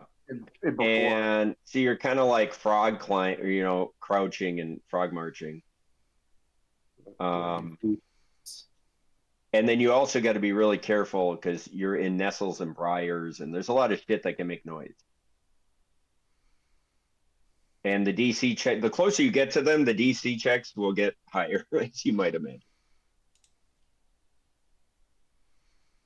Well, I would be happy to tank, but the closer I get in full plate armor, the more likely it is they hear me. Yeah. Your mage armor should still be up, Dojo. Yeah. Yeah. That'll help. Yeah. Well, I could try and tank for as long as I can. I can go in there with you. Yeah. Yeah, I think you and Zig, and then follow that up with Glurk. maybe DTD, Glurk, and then me and and JB can come up in the rear, Right. just like Yeah, in bed last night. Well, right. Yeah.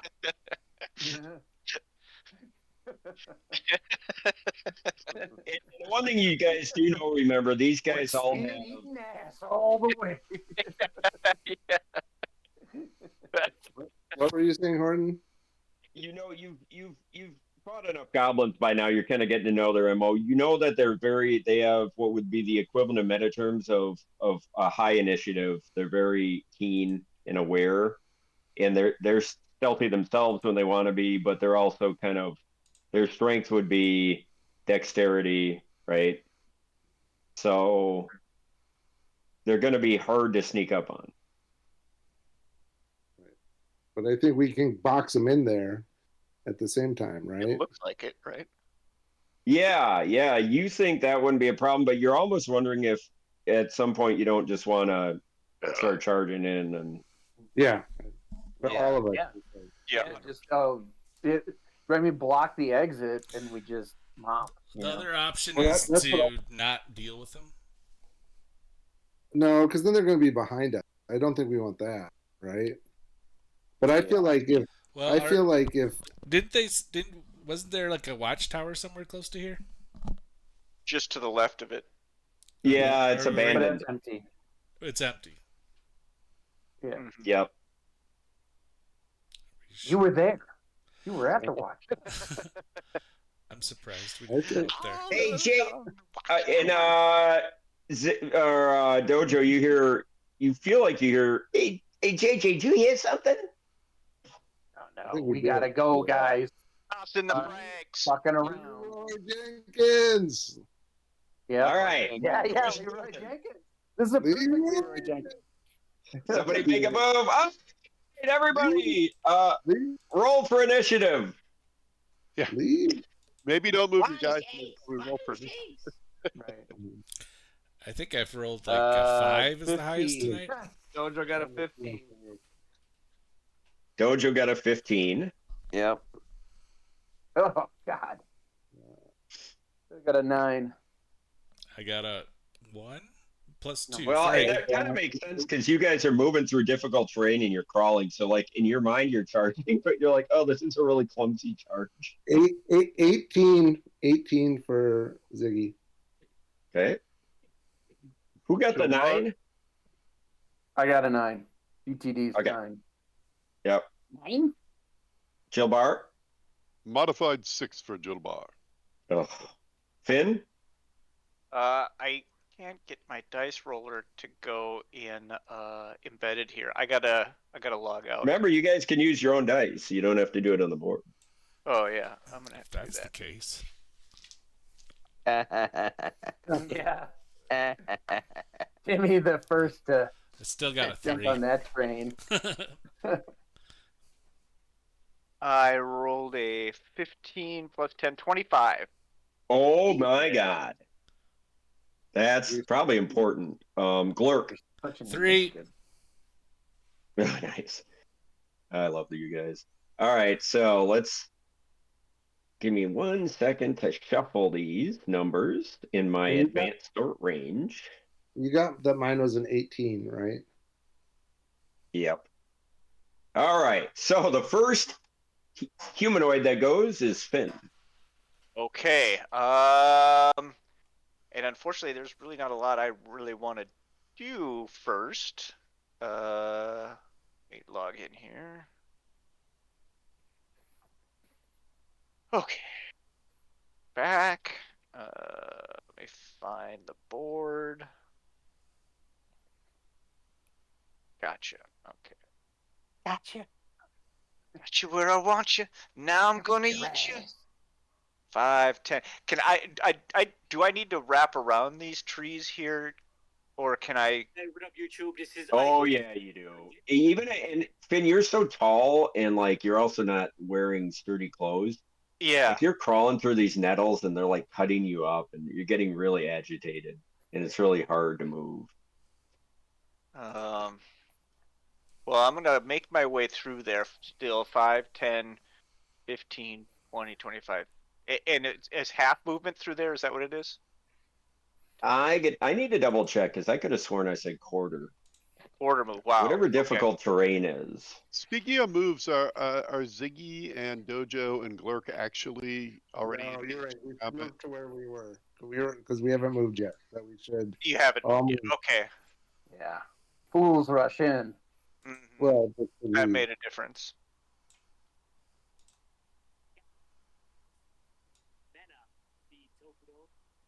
Yeah, I'm trying to read through this. I read earlier it was difficult terrain. Does anyone remember what the difficult terrain rules Difficult were? terrain is usually half, but I mean it could be a separate thing. No, we'll call it half because I can't find it right now. Okay.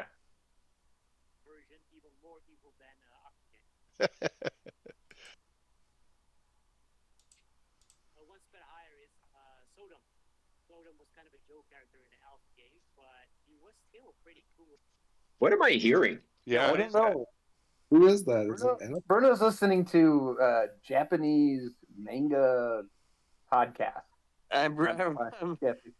I'm doing a all 88 Street Fighter characters ranked 88 to 1. Okay, so I wasn't that far off. No, you're right on the button. Oh, so this isn't entertaining enough for you, huh? I had some questions needed answering. Hard to compete with that. All right, so what are we doing here? I'm gonna move into the Bramblewood, and I think I'm not in anybody's way if I move back into here. Okay. And as far as an action, I think Wand is it? wand my ass. Nobody else. DT. Well, it's No. fine. I wish I had something better to do, but I really don't have anything to do. So that'll be my turn. You got wand my resistance ass. you could throw out. Yeah, you could. You can wand my ass if you want. Or Glurk. Well, Dojo, what's your feeling on that? I realize it's Dojo's wand, but 50. Well, hold on. Are you wearing armor, Ziggy? Oh, you're right. It's an armor bonus. Thank you. Yeah, Never mind. Yeah. Never mind. I was thinking it was shield. I think DTD is the only one, maybe, Oh, who that's could true. benefit. I'm wearing leather armor, so You do have leather. Okay. Gotta hide. Yeah. Yeah. So All right, so next Good. thing that happens is this guy, all of a sudden you hear somebody say, James, hey, Phil, tell bro to get moving. And some guy named Bruh moves out to here and pulls a weapon out. And it looks like he's pulling out his short bow, rather. And so that is his move. And let me just check something. He's going to. We'll say he was surprised and he had to grab his bow, so he's not going to get a shot off though. But he's now readied in action. He's knocking his bow, as it were. That's him. And more of the same from Phil, who is Phil Weiser. this little bro, and he's going to move there and do the same. And JJ.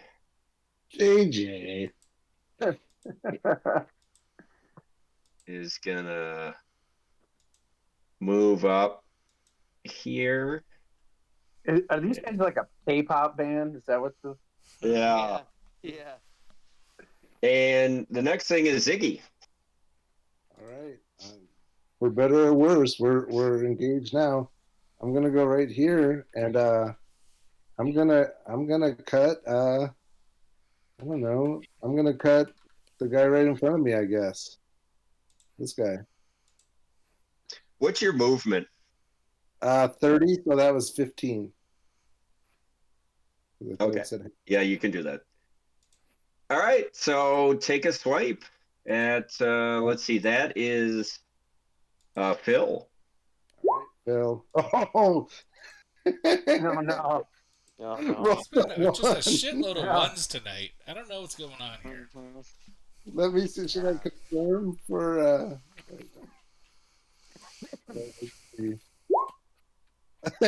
Confirm Oh, fumble. Jesus. Jesus. Oh, Jesus.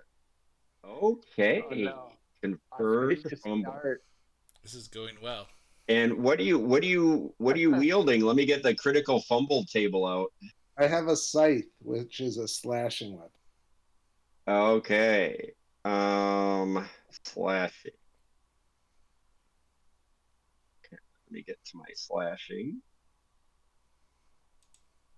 Flies off into the woods. Ooh.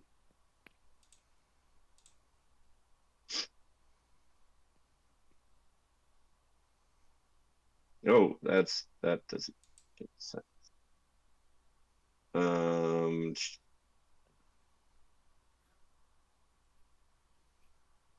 where did that one go? All right. I gotta get better ones.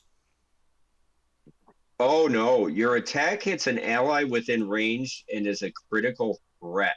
You I must don't think- roll to confirm the critical hit. There's no No ally ally with He's these near.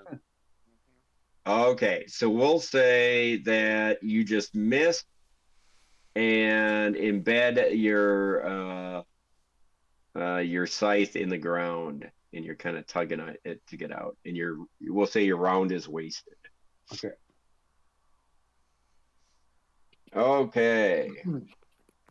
And the next guy to go is Goblin 9, who is Dancy, and he's going to come up to here.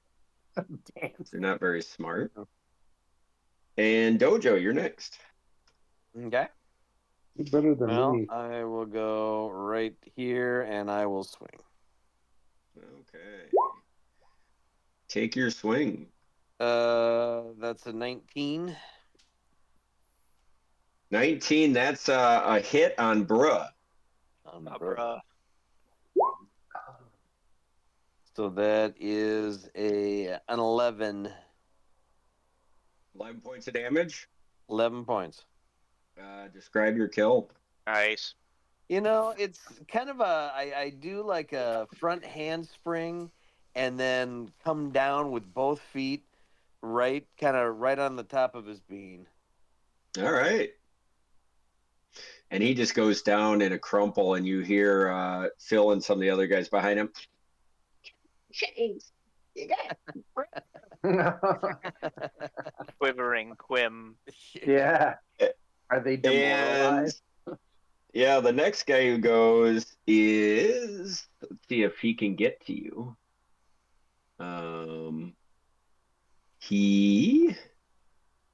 I don't know. Well, let me see. He's got Ziggy in his way, so he's just gonna be enraged. This is Donnie. He's gonna take a 5-foot step and attack. Attack Ziggy. Nice. Let's do it. All the bitch. And that is AC. Where's my little gobb-os? What's their bonus here? AC 16. That's a dead on the nose hit. Yes. Finally hit somebody. And he's just wielding a short stone. Short stone. Ooh, this guy's kind of a pussy. But hey, Okay. we take every little bit we can get. Max damn. 6 points of damage. Ooh, that's not fun. All right. I got him, guys. And that's Donnie. And next is Clarence. And The big man, Clarence. Mhm. yeah. Clarence is the big man, as fate would have. He's the biggest. Sweetwater, Texas. Yeah. Yeah. Every time an angel. Where they grown big. And he's just going to fill the gap in here and get his short sword out. And then the next guy is, we got a real Scooby stack up here now, is Jaquan, who's going to do the same. He's actually going to step up here and take a swipe at Ziggy. Motherfucker. Ziggy's gonna get flat. Another AC 16. Only if they keep hitting 16, these guys don't have a strength bonus. They can't have that good of a plus to hit. Strength bone. Another max damage. What? 6 more points. Highly suspect. All right. What are you suggesting? Yeah, are you impugning the integrity of the dungeon master? Yeah, sounded like it. Yeah, dicey move. Dicey move. Yeah, that's your own. Especially in your position. And then the last guy to go, because these guys have really high initiatives, is, well, he's not the last guy. He's G2, who is right here, Chuck. Oh my God, and his fate would have. He's going to swing at Ziggy. Oh shit, you're just in a bad position, Ziggy. Well, That's another hit. Another hit. Another max dam. Watch this. No fucking bullshit, max dam again. 3 4s in a row. I don't. 18 total points. These guys are not, they're pissed at Ziggy. And next, thankfully, the next thing that happens is DTD goes. Okay. Well, so I'm gonna. Yeah, I was gonna take out that guy, but I don't think I got line of sight on anybody now. I'm gonna have to move to here. You need a tank up there because this is an unfavorable strategic situation because you're crawling to come into a hole that's plugged with a bunch of small creatures who can attack you from multiple angles. Yeah, where? How are you sitting, Ziggy? Are you? I'm at. Let me double check, but I want to say I'm at like 12 out, or I'm at 18 out of. Oh wait, maybe I missed the last one. I'm at 12 out of 30. You got 12 points left. Yeah, Yeah, out of he's 30. getting paddled. All right. I got a wander Wand his ass. already. I got a wander. Love it. All right, I so didn't think these guys would be this successful. I'm already happy. this tree right here, like that's blocking that. I can't go through. Yes, that. that's difficult. That's like a straight up. But you can Okay. Yeah, you got to go through. See, that's why the strategic advantage they had is that choke point, which I thought you guys would find a way around, but you kind of went right into it. So I appreciate that. All right, well, I'm gonna go here. I got a wander ass, and I'll heal Do it. you. For what did we get this at? +3. It's 3rd level. What we bought? One day. Look, No, Wait, plus it's one, or just one it's day- just 1d8 plus 1, Yeah. I believe. 1 + 1. Oh, okay. Cheapskates. Who bought this? Is this Jill Bar? It says Damn it, Vault of Gilbar. Arms on the side of it. I don't know. 9 points. 9 points. Nice. Nice. Max healing. Max Mhm. damn, max heal. 21. Okay, so that was a successful maneuver. And next thing one to go is Tommy.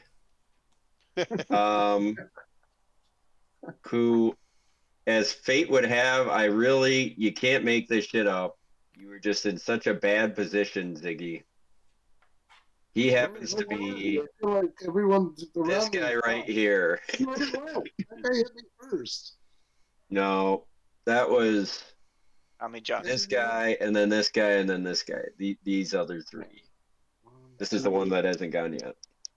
I mean, I've been hit 4 times, I think, right? You've been hit 3 times. Okay. All right. You're surrounded by. That's a miss. That's a miss. Tommy got a little too excited and missed. Mhm. bad shoulder. And finally, the next guy to go is the Tommy John surgery. is the final guy, Jarvis, who's been lagging back. Juglas. And he's gonna stay in this position though, because I think he might be the smartest one, and he's gonna get his bow out. Okay. Container of mustard gas. Yeah. And now it's Jill Barr's turn at long last. Okay. Well, I have to. Wait, hold on a second. Did Glurk go? Yeah. Glurk goes after Jill Bar. I thought you I got thought I went. Oh yeah. Did I write it down wrong? I had Jill Bar at 6 and Glurk at 3. Yeah, I think that's right. So if it's difficult terrain, I'm just going to be moving this turn. But if you'll allow it, what I would like to do, since it's effectively a double move, is leave my Bardiche in the grass and draw. Well, you can't go the way you just did. Are you thinking of doing the V, but you just took a shortcut? Yeah. You so have to go got... here to here. Yeah. Okay. Yeah. So I would like to get my shield and longsword out and just leave my Bardiche on the ground. And then you tell me I've got to go. How tall is that shield? The shield is probably only about, what, 2.5, 3 feet, I would think. Okay, so it's not like a tower shield or anything. No. Okay. If I could move. Yeah, you could do that. If I could move to here, I would, but I don't know if that's realistic. I don't think you can. Okay, then I'll get to where I'm at. You can next round. You can next round. But at this point, you might consider as a free action. I guess I'm playing on your side, but you guys might, Jilbar, you might consider letting Ziggy know, or Jill, that you're in position and maybe switch out with him. Yeah. You would be able to handle the situation much better than him. He's like the worst person to be right there. I think you're underestimating Zig. Well, okay. Okay, well, you're right. Finn would be the worst. Finn would be the worst. Yep, that's true. I have one of the highest hit points of the group. Okay, well then I stand corrected. You should stay in the breach. Yeah. My friend, sorry for the delay. I'm here. I'm ready to jump in. I don't know what Dojo has. Dude still hasn't posted. All right, Glurk. I got 35 hit points. Glurk. All right. And opposable thumbs. I'm gonna say everybody pull back. We'll choke them, and I'm gonna do an intimidate on anybody that can see me. You want to fight right now? Nobody can see you. Yeah. You've got these little guys and these huge guys in a crouch. They're coming out of a 4-foot nettlewood. Yeah. You know what I mean? Yeah, Timmy, we don't want to fight where you and I are standing right now because we're not standing. We're like on our knees in here. Yeah, exactly. And you're actually technically looking at DTD and Dojo's ass. Would be the appropriate. You're sniffing butts. There, isn't it? Yeah. A lot of butt sniffing. Yeah. So, well, we want a choke point, right? Well, I mean, I'm just talking out loud, but one strat could be the full withdrawal of certain people to get certain other people up, but the certain people who might withdraw, it sounds like consider themselves as frontline fighters. So you guys are gonna have this conversation. Well, I'm gonna. Other than, yeah, we're stacked up here, so. You guys fell into my choke point stratagem, which I didn't think you would do, but you did. So now you got to figure out how to get out of it. You can't get to the dead dude through Dojo right there. I thought we said we couldn't. That wasn't feasible. I think you can't get past. Well, that was you can't get bar. You can get past nobody can get past Dojo or DTD because you're coming out of a 4-foot space. These guys are barely. Just sit back and watch Dojo's clinic. Yeah. All right. Double pump. I'll right. pull dudes out if they get in trouble. Guitars, but it's like guitars. Yeah, I guess you guys are reserve. Funny how that worked out. So, Finn. All right. I am going to go sniff butts. Yeah, you can sniff. Can I get in behind DT and can I see anybody to cast like a minor spell of some sort? Let me think how that would work. You got to look through DTD's legs. Then you're staring at Ziggy's legs that direction. If you look at to the north, What about these guys over here, like right in between? well, here's Dojo and DTD. here's what I'm struggling with is I'll ping like right here is still like it's you two specifically are looking out of a tunnel, right? And then it just came up and like DTD and Dojo are standing at the edge of it, right? Got Like they emerged and stood up. And then you've got Ziggy, and then you've got a dead body, you know? So you tell me. I don't see how you could see anyone, but maybe I'm not being fair. I think. Make him roll for it. Yeah, how about that? How about a roll for it? 50, Yeah, but it'd have to be at a not 50-50 because, you know, I mean, just think about it. If you want to do theater of the mind, get on your knees now at your house. I am. Done. And like put your head under your desk and pretend you're stepping or you're looking through it, right? Yeah. You know, like the hole against the wall. And then imagine DTD's butts in front of you and then Ziggy's butt. And then if you look out another direction, you've got Dojo's butt and then Nettles.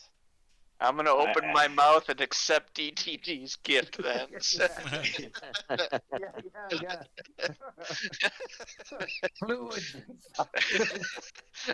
I would say 25% chance is all I'm giving you from this position. If you want to risk it, 25% chance. I'll take a 25 to see if I can see something. Oh, you want 15? I'll take a 25. Yeah, absolutely. I thought you said 15. We can do 15. I can do 15 too, but then no, we'll do 20. So I'll go 1 to 24, right? All right. I do not see anything. Yeah. So I'll let you make that judge. Like because you don't see anything, you don't have to waste even a cake. You don't have to waste it. That's perfect. Then what I'll do is I'll touch DT or I'll touch Dojo before he hops in, and I'll say, resist the temptation, and I'll cast resistance on him and give him. Where are you gonna touch him? On his ankle, on his cankle. Okay. Yeah. Dojo, very fit. Yeah.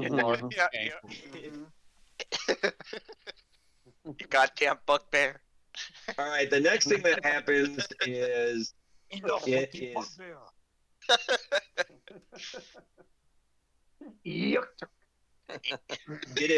was Bro's turn, but Bro's dead. Thank God. Yeah. Bros before hose. Yep. Yeah, exactly. There'll be no But for him. Phil is up now, though. Phil happens to be right here.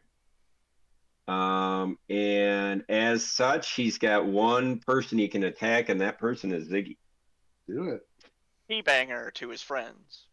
That is a miss. Nice. So he misses, and now it is JJ's turn, which is less less threatening because he's back here and he pulled out a short sword. So he's waiting just like you guys. And next is Ziggy. All right, I'm gonna go for this guy right here. Get wangin'. Yeah. All wango, no tango. Yeah. Whip his ass. Yeah, God damn it. No, I can't roll for shit. That would be AC 12 or 13. That is a miss. Bullshit.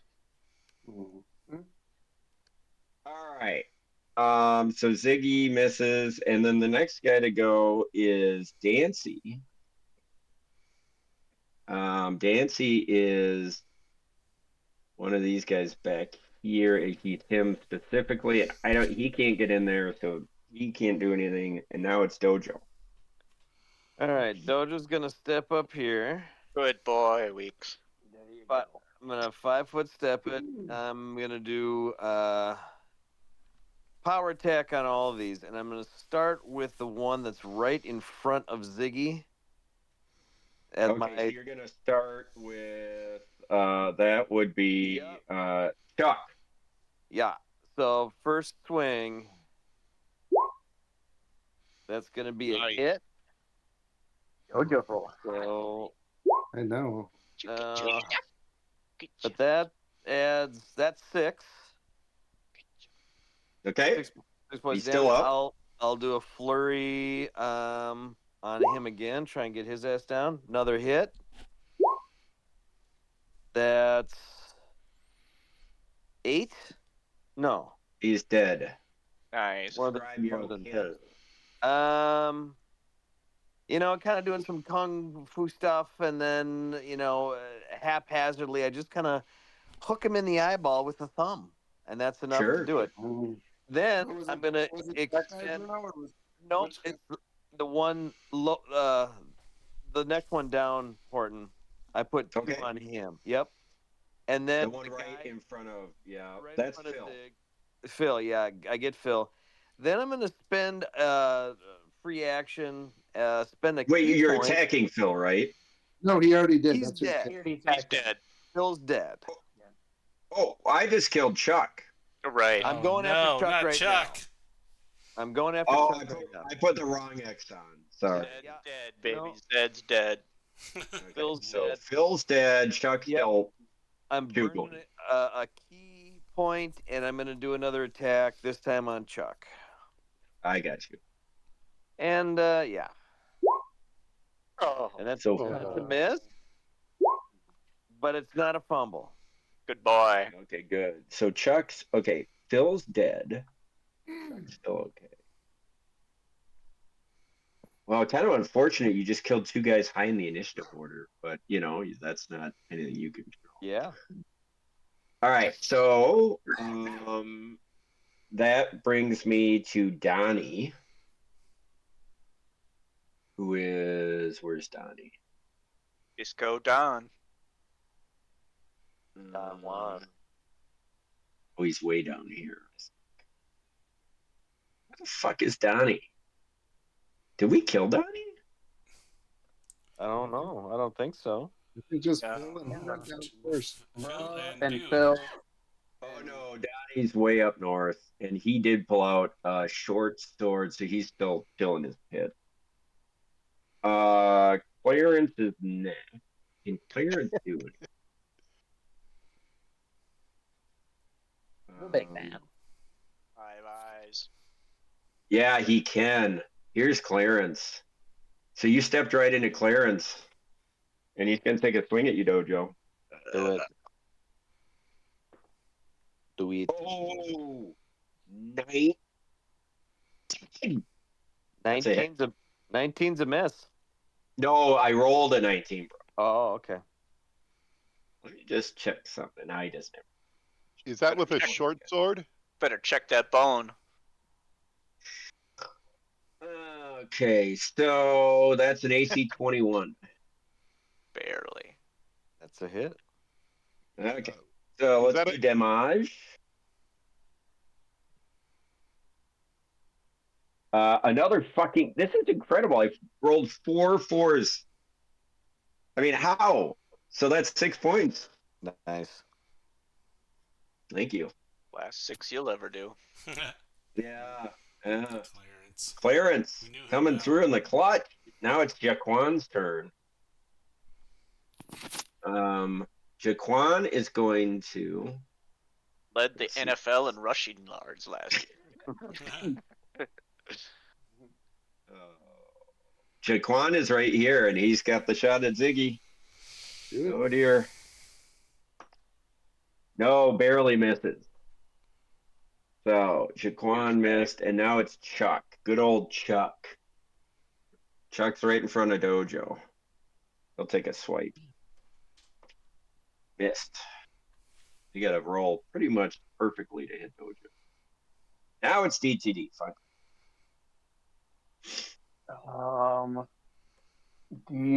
Does somebody want to switch with me, or Do you still need some healing? I mean, I'm okay for now. I'm good 21. Is it better to let Jilbar get up here, or do you have a reach weapon, Jilbar?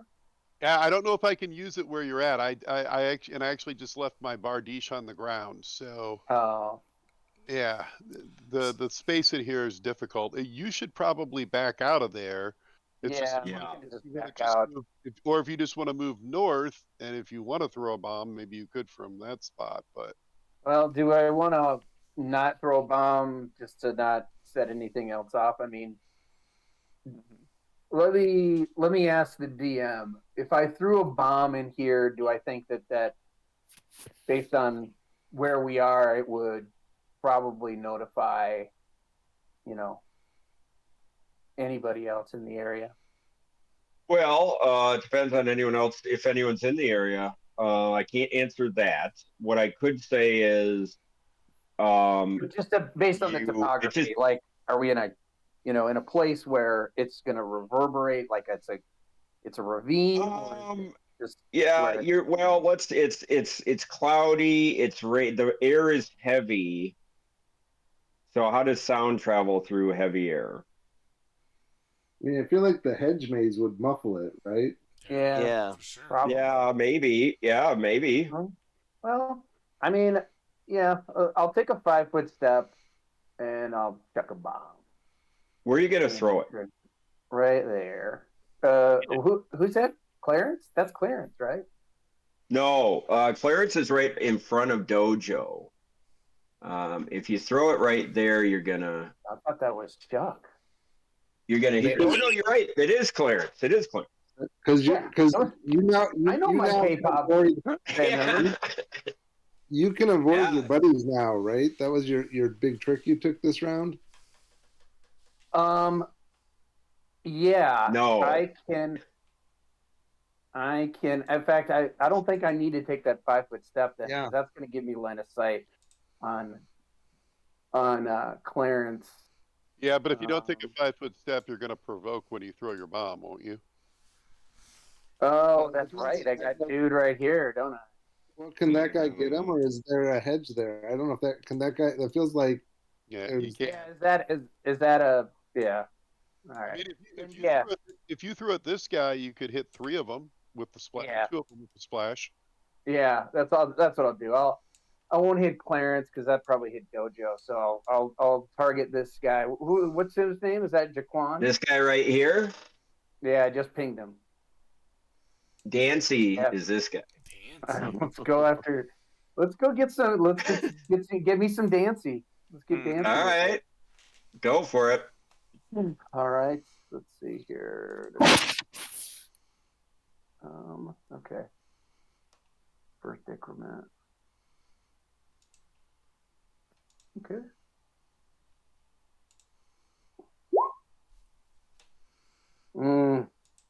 AC 16. 15 or 16?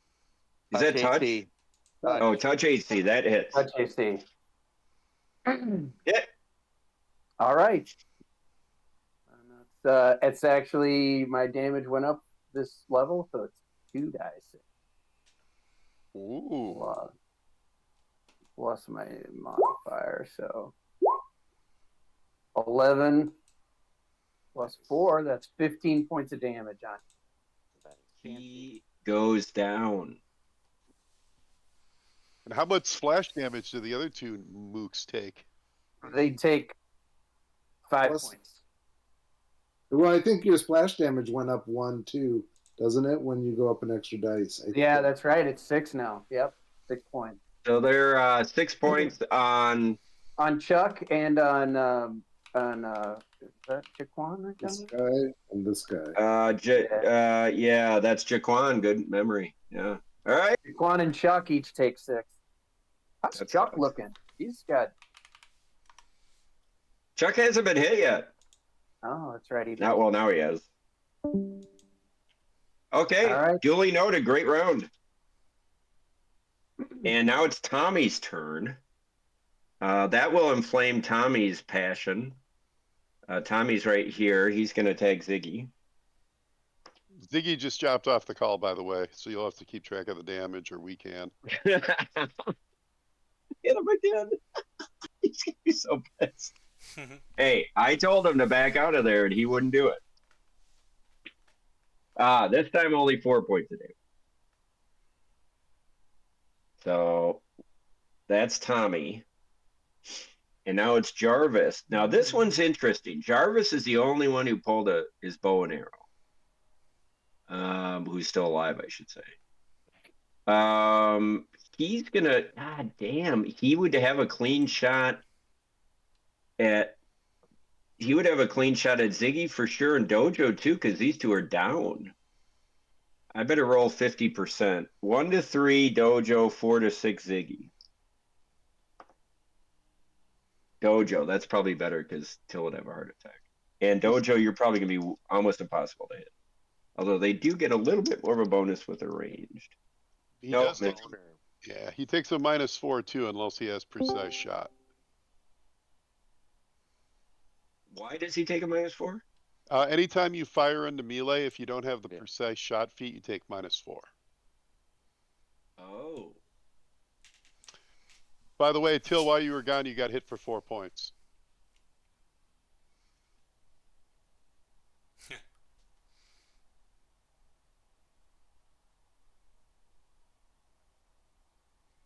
Hello? Killer. He's on mute.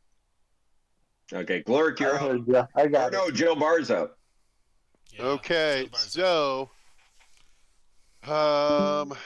if I move here, I would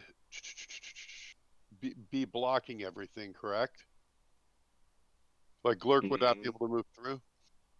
Is it possible I could move to this location? I know that would provoke twice. No, because you can't. It's the same problem. Dojo and Ziggy are blocking the way for anybody to get through. Okay. If one of them doesn't move, if one of them were to move, you could. Okay. So knowing that Glurk is probably about to go, been frustrated with what's going on, sort of instinctively, Jilbara is going to call out, "Abadar, my friends, they need our help. Protect them!" And this aura of like energy expands out, coming from the holy symbol of Abadar embedded in his breastplate. And a deflection aura encompasses a 20-foot radius. Nice. All of my allies get a +2 deflection bonus until my turn 2 rounds from now. If you already have a ring of protection, you're only getting the benefit of +1 on top of that because it's either or. But if you don't have a ring of protection, you get a +2 deflection bonus. Well, that will make Dojo pretty much unhittable. Although he Well, already has a ring, so that only Yeah. adds 1. Yeah, Well, so that's still, one. I think that's a natural 20 for you on a sword attack. All right. Okay. That'll be my turn. I'll let Glurk step up. Glurk, you're up. All right. Well, I'm gonna step up here, and then I guess this is the only guy I can hit, right? You can't even hit him because there's a huge nettle. Basically, the only two guys who can. It's the same story. Nothing's changed. Yeah, nothing's changed. So unless one of those two moves out of the way or moves forward, you guys can't get in. Could, but Ziggy could move right forward because. Yeah, Ziggy and Dojo, depending. Yeah. Right now it's Ben's turn though. Can you use like a combat maneuver to move Finn forward or Ziggy forward? Bull rush Ziggy. Yeah. Well, or Basically. just delay. Just delay your and go back to the initiative order. And He can't delay because that he's the last dude. I'm at the end. Oh, Yeah. okay. He should be able to walk past me. He would just take an attack of opportunity because you can go through your allies. Right, but No, again for the You're saying 12th you're time. blocking it. Yeah. Though. Yeah. You're Nothing has blocking changed. it. Your big ass is in the way. I'm Finn, you're there. up. I'm there if Ziggy goes down. He just moves. I'm assuming that my lane of sight has not improved here. it's worse. Indeed, it has gotten worse. Okay, so I'm going to get DTD by the cankle and say, resist the urge and give him resistance as well. I don't know if he wants to resist you. Yeah, no. But I'm unfortunately I can't resist the resist. Do the do. Mm-hmm. Okay, so now we've got JJ who's up, and he can't do anything either. Well, he could circle around, but it doesn't make a ton of sense. I don't think he's that smart. He'll just sit on a 60. Ziggy. All right. Up to C4. So you have a couple choices. You can attack, or you could move through these two guys, take a couple attacks of opportunity against you, but then you could get like back here and Or open I up can this. just Or you I can could just just 5 move foot, no, that. no Yeah. attacks of opportunity. Yep. no. Yeah, no, that's true. You could do that. Yep. Yeah, and I'm gonna do that, and then I'm gonna go at this little fucker. I'm gonna go after him again because I feel like people can step in there too if we can clean that out. So I'm gonna go right for that guy. I'm pissed I keep Okay. missing it. Damn it, Till. I cannot roll for shit on this tonight. I mean, if I rolled over a 4, maybe I'd be doing something. All right. You picked the bad Okay, the next guy to go is Dancy, Thanks, Obama. Yeah. and Dancy is where's Dancy? Private Dancy. Dancy for money. I'm gonna lose my guys here. Fuck it is. Where are you, Dancy? You gave them names, and that's just making it worse. That's making us feel bad. Oh, Dancy's dead. Oh, sad. I forgot. Dancy's dead. Dojo. Okay, I'm gonna start on who's that? Chadwick? Chester? Boatsman. The guy straight Oh. in front of me. Straight in front of me. Chuck. Yeah. Chuck, power attack. Palachuk. That's a hit. So that is 12. Chuck's down. All right. Describe your kill. Well, you could just keep killing. Yeah, I'm gonna go kitty corner now. Flurry of blow. That is. Let me check. See if Flurry that of is blow a is hit. different from 7-6. flurry of blows. Yeah, it's just the blow. Yeah. It's just the So blow. So you that can is split that? that's a We can, 17. leave? AC Pretty cool. 17. Hit. Hit. 12. Dead. Okay. That's Clarence. I cleared out Clarence. Damn. Yes. Dude, just Can you flurry, make a 5-foot up. step? Yeah, Clearance on clearance. a Three Stooges esque, booga to speed bag in one, and then I just knock his head off into the other little guy, and that took him out. Well, you could probably take a 5-foot step and occupy Clarence's dead body space. If you want to clear some room, yeah. Yeah, if you'll allow me, if I can Yeah, I do think that. Your Honor, Your Honor. Well, because you didn't move it all right. No. Yeah, that's kosher. I'll Okay. do that. Who's next? You tell us. Yeah, you don't. Oh, sorry. Yeah. Good job. Donnie's next. And you just moved right into Donnie, Dojo. Yeah. Donnie missed. Donnie missed Torum. But now it's Jaquan. And Jaquan is down here, and he's going to attack Ziggy. Oh, wow. That is an AC 20. That is a hit. Deflection bonus. Jill Barn. That's a +2 deflection bonus, right? Yep. Yeah, Correct. So, yeah. Damn it. Oh, I only rolled a 1 this time, so 3 points of damage. Finally broke my streak. So you took 4 last round and 3 this round, Ziggy. Yep. And now it's DTD's turn. Okay. All right. Well, I'm gonna take a 5-foot step here.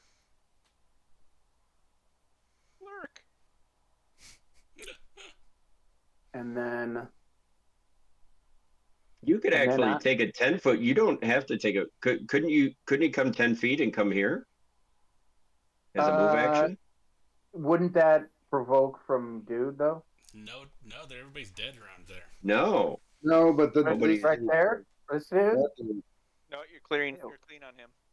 But if No, you're you're gonna, But clean. if You're you're gonna moving throw a into bomb, it. it would provoke. Yep. yeah, if you're gonna throw, you might as well just stay where you're at. But if you're using any Yeah. melee weapon, I'm not. oh, okay. I'm gonna throw a bomb.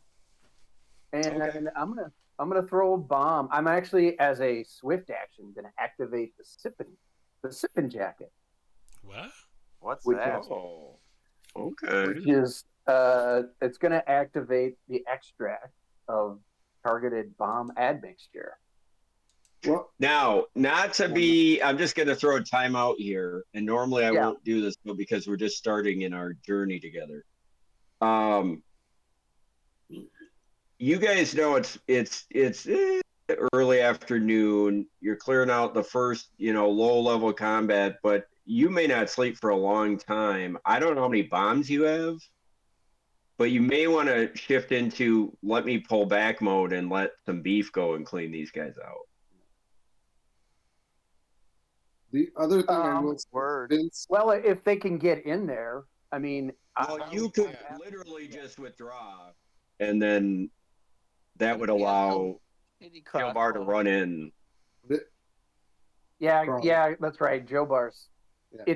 itching for blood. Yeah. Get those. Vince, I will say too, if you do decide to throw, I was going to say, if you did decide to throw, you know from traveling with Ziggy that the splash damage you do right now probably wouldn't really affect it. I was gonna target the dude back here. All right, Oh. That's a good choice. Yeah, but I mean, you do you, but I'm these guys are pretty I'd low rather level. I'd rather let Joe Bar. I mean, he needs blood at this point. All right, so then you actually do need to do a maneuver because it's like you're standing up, and now you got to back your booty into brambles. So Yeah, I would so say do if you the were hustle. here, then you kind of need to get back here. Back your booty into bramble. Yeah. I'll back up all the way to Detroit Yeah. Rock City if you need me to. I'm gonna take Yeah, I a think- look to the north though when I get there. Yeah. So yeah, you look here, and it's just a blocked off area. Okay. But you do see, by the way, down here, you see where I'm pinging? That's another Yeah. passage. Okay. Okay, it's Jarvis's turn. No, that was DTD. It's Tommy's turn. Tommy's going to attack Lurk. AC 12. Miss. Okay, now it's Jarvis's turn. Jarvis is the one with the arrow. And he's going to take a shot at Ziggy. With a -4, but he gets a +4, so those two cancel out, and I rolled a 17. So what, AC 17? That's a hit. Why? How come I always get the 17s and Clerk gets the 12s? Yeah. Hold on, do you have Are you an a 18? Oh, no, you're right. It's You're right. not been Deflection. hit. Yeah. Thank you. The deflection bonus. Thank you, John. Ping. Okay. The Abaddon provides. Abadar did provide. You might want to reflect on that when you make future choices in life, Ziggy. Not doing too bad. You're just gonna hit anything. Jill Barr, you're up.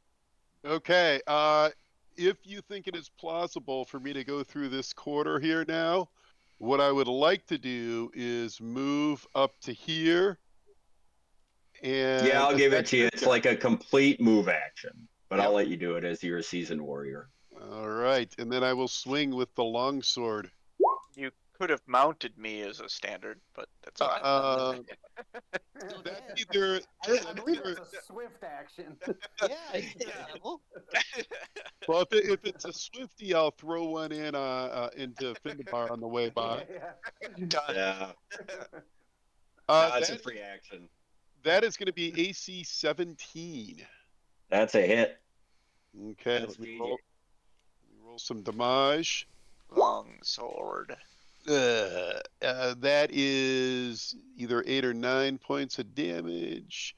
An That important distinction. is Just say 8 9. points of damage. Yeah. Oh, he's still alive. Death Store, though. All right. Spicy. Glurk. Glurky jerky. All right. So 5-foot step, and we're gonna say I believe some enemies need killing, and then I'm going to attack that dude. This guy? Duly noted. Yeah. Do Yeah, the go for it. do. 18. Damn. That is Hit. going to be a Resist hit. And holy crap. Okay. Gorbash. All right. Doing 17 on that dude. Describe your kill. Nice. So since I got I'm gonna like hit him in the gut, and he's gonna leave his entrails all over the place. Okay. Sweet. So that's Glorg. Now we're back to Finn. All right, Finn will also stumble out into the sunlight, and this time I'm gonna fire an acid splash at that little wiener up there. Yeah, go for it. All right, that's a hit. Okay. And that's 3 points of damage. That's enough to kill him. Yay! Describe your kill. A little bubble of acid goes into the bubblehead's mouth and explodes, and just there's a chitinous little crunch as he sees his bones dissolve in his head, and then a little bit of blood sputal comes out of his mouth, and he drops dead. Damn. Very, very descriptive. Stay Ziggy. on. I've been working on this, workshopping it. Workshopping. My numbers in New York were great overnight. It's a 14 point.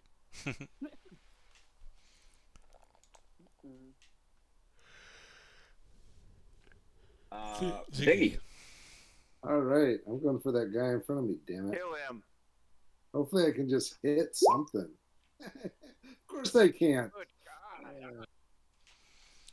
I AC don't on trust these four. rolls. My God, Ziggy.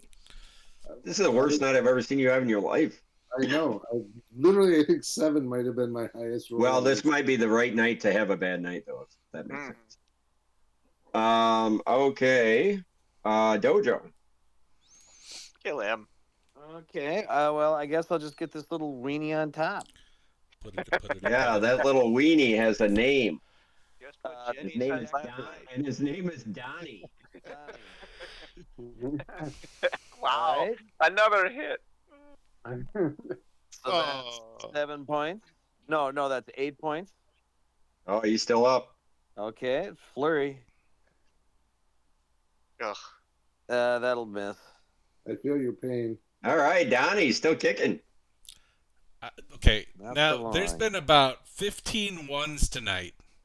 What is going on here? I've And I had think about only 14 of 120 them. that I saw. I think I've Jeez. rolled 320s tonight. Oh, have you? All right. Yeah. Oh my God. Now it's Jaquan's turn, and he For just sure, for sure, yeah. Glurk Perception. kill his buddy, so he's gonna swing at Glurk. And ooh, spicy. AC 19. Glurk. I got AC 19. Deflection Now bonus. is that? Yeah. That's with the deflection, yes. Okay. Oh, nice. Since this battle started, my highest roll has been 6 points of damage. Ow. Glurk's mad.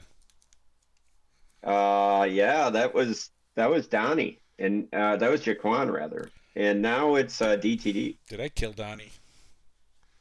No, he's up No. north. Donnie's up north. You killed Phil. Ah! Chilling. That Phil died a long time ago. DTD, are you just chilling your pits? Right? Yeah, I mean, I'll send Jared down that path a little ways just to clock to see if anybody, might be coming, hearing Okay. this clash of Yeah. swords. Yeah, he sees. Well, I'll show you what he sees. A sea of black orcs coming. Mhm. He sees.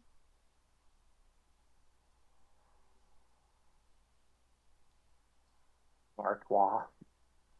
Look to the east when He sees two paths, one going south, one going east. Okay. And But- now it's Jarvis's turn.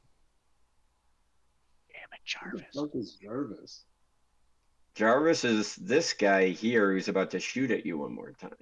Fuck Jarvis. Who is Jarvis? The arrow, bruh. I mean, he's got a clean shot on both Jill Barr and Ziggy. I don't know who he's shooting at. He's shooting at Ziggy, but he missed. Okay. He's still doing okay. Jill Barr's up. All right.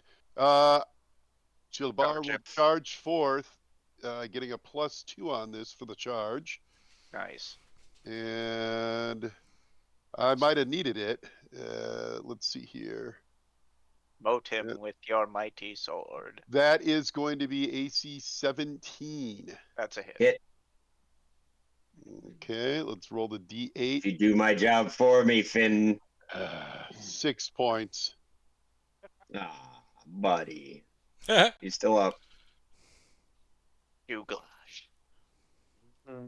Okay, so that brings me to Glurk. And the deflection bonus is now down. God damn it. Son of Shit. a bitch. I'm swinging on dude here. Damn you, Abaddon! Yeah.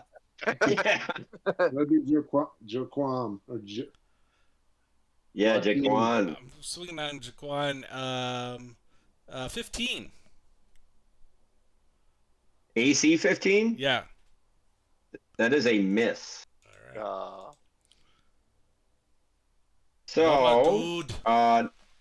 now we're back to Finn. All right, Finn is both Dojos and this other wiener are wounded, right? Both of them.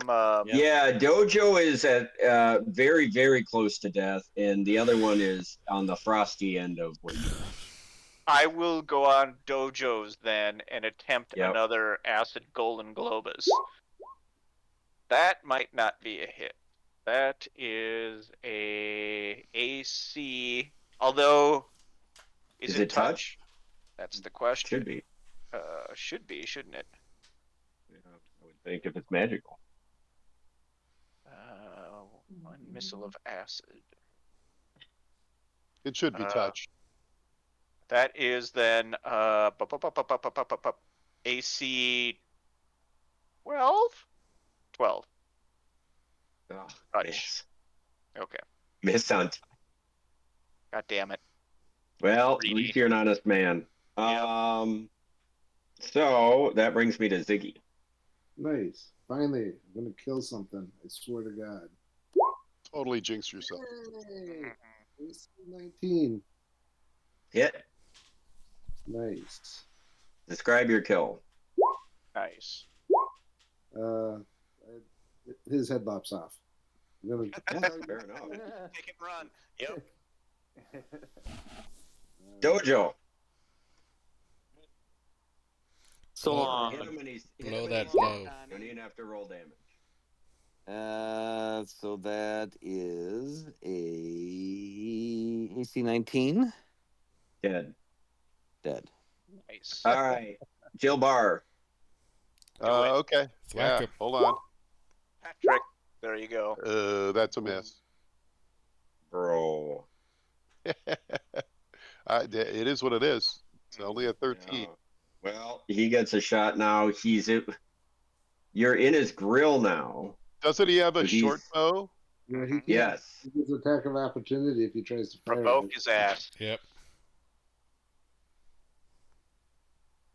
Yeah, he's gonna drop and try to pull a short sword out. So swing at him again. That would be a 17. Dead. They're all dead. Okay, so you finally clear those guys out. I thought that would take 10 minutes. Took a lot longer. But anyway. Let's just kind of give you a little background. On Dancy? I want to know the Anyone who story. anyone who has knowledge. Yeah, they'll each have their own mini series on FX, but Box. yeah. Anybody who has knowledge local, make a check for me. Yay. Sorry, Till. Oh, you got me this time. I got 17 plus 7, 24. That's exactly what I got. 25. So, Ziggy and Finn, you guys kind of confer, and you know these guys are the bird cruncher goblins. It's obvious. They live along the western edge of the Devil's Platter, and they're the least aggressive of the five, and they're kind of the lowest on the totem pole. And you can't interrogate them because you didn't think to keep any of them alive, but which is kind of curious. But Shots fired. They were kind of pissing us off. So that's all I can give you. Because they're all dead. Now, this dude was like right at 0, wasn't he? Could we maybe revive him? Heal check. Yeah. My goggles would show me if he's just on death's door. He is at 0. That was a round ago, so now he's at -1 and he's dead. Damn it. I tried. Yeah, good idea. Should have thought of it sooner. All right, so those guys are all dead. They have no treasure, nothing. They're in rags. There's nothing there. They were cooking something though, weren't they? They were cooking like shoes and broth. They have nothing. I'm gonna take their shoes anyway. Yeah. Well, it's a good thing we wiped out the bird crunchers. Quick question, Ziggy, how far are you hurt, and who else is hurt? Dojo's down 6. Glurk's down 6. I'm down 16. I thought you might have parlayed with him, in which case you could have avoided bloodshed and 2 hours. But hey, you didn't. I'm gonna drive over to Anyway. your house and fucking throw eggs at you all night. Yeah, parlay with gobb-os? The guys you're supposed to kill? No way. Yeah. You get real sassy over there as a DM. That's DM's getting pissed. Yeah. I'm gonna go ahead and Abadar, my comrades are wounded. Our goal here is to protect our town and the roadways and civilization. Give us your strength. And I'll heal everyone 14 points of damage. Obviously, we'll do this away from the. Well, you said all the goblins are dead. We'll stick our swords in them just to make sure before I do that. Yeah, for sure. Oh no. So you guys just So just keep tallying up the bombs, the healing spells, the wands, everything you used that could have been put to better use, but weren't. Yeah. Anyway, I like being admonished. Yeah. I'm Not mind sure. readers, we're just monks and paladins. Yeah, I'm sure Horton's moves in the next game will not be scrutinized at all. Okay. But right now we're in this game, and I'm noting some hostility from Tindaba. God damn it, I made it on the watch list again. Gotta fly under the radar. No Quakers for you. No. Yeah. No Quakers ever. I might have to take the Quakers away for that. I'm bleeding Quakers over here. All right, so on to more interesting things. Jared he's got these 2 paths, and he hears something on the northern path, or the western, or the eastern rather. Is he going to investigate? Yeah, I'll push him up there a little bit. Okay, so now we could get to the fun stuff, which I thought we. Okay, I'll let it go. I'll let it go. Thank you. Are Now you I'm gonna just let getting. it go? I'm getting close to being abusive right now. Okay. So you see an interesting situation where you've got kind of another opening area and something in the middle over here that looks like well, let's A find out what it mound? is. It is a glittering oh, excuse me.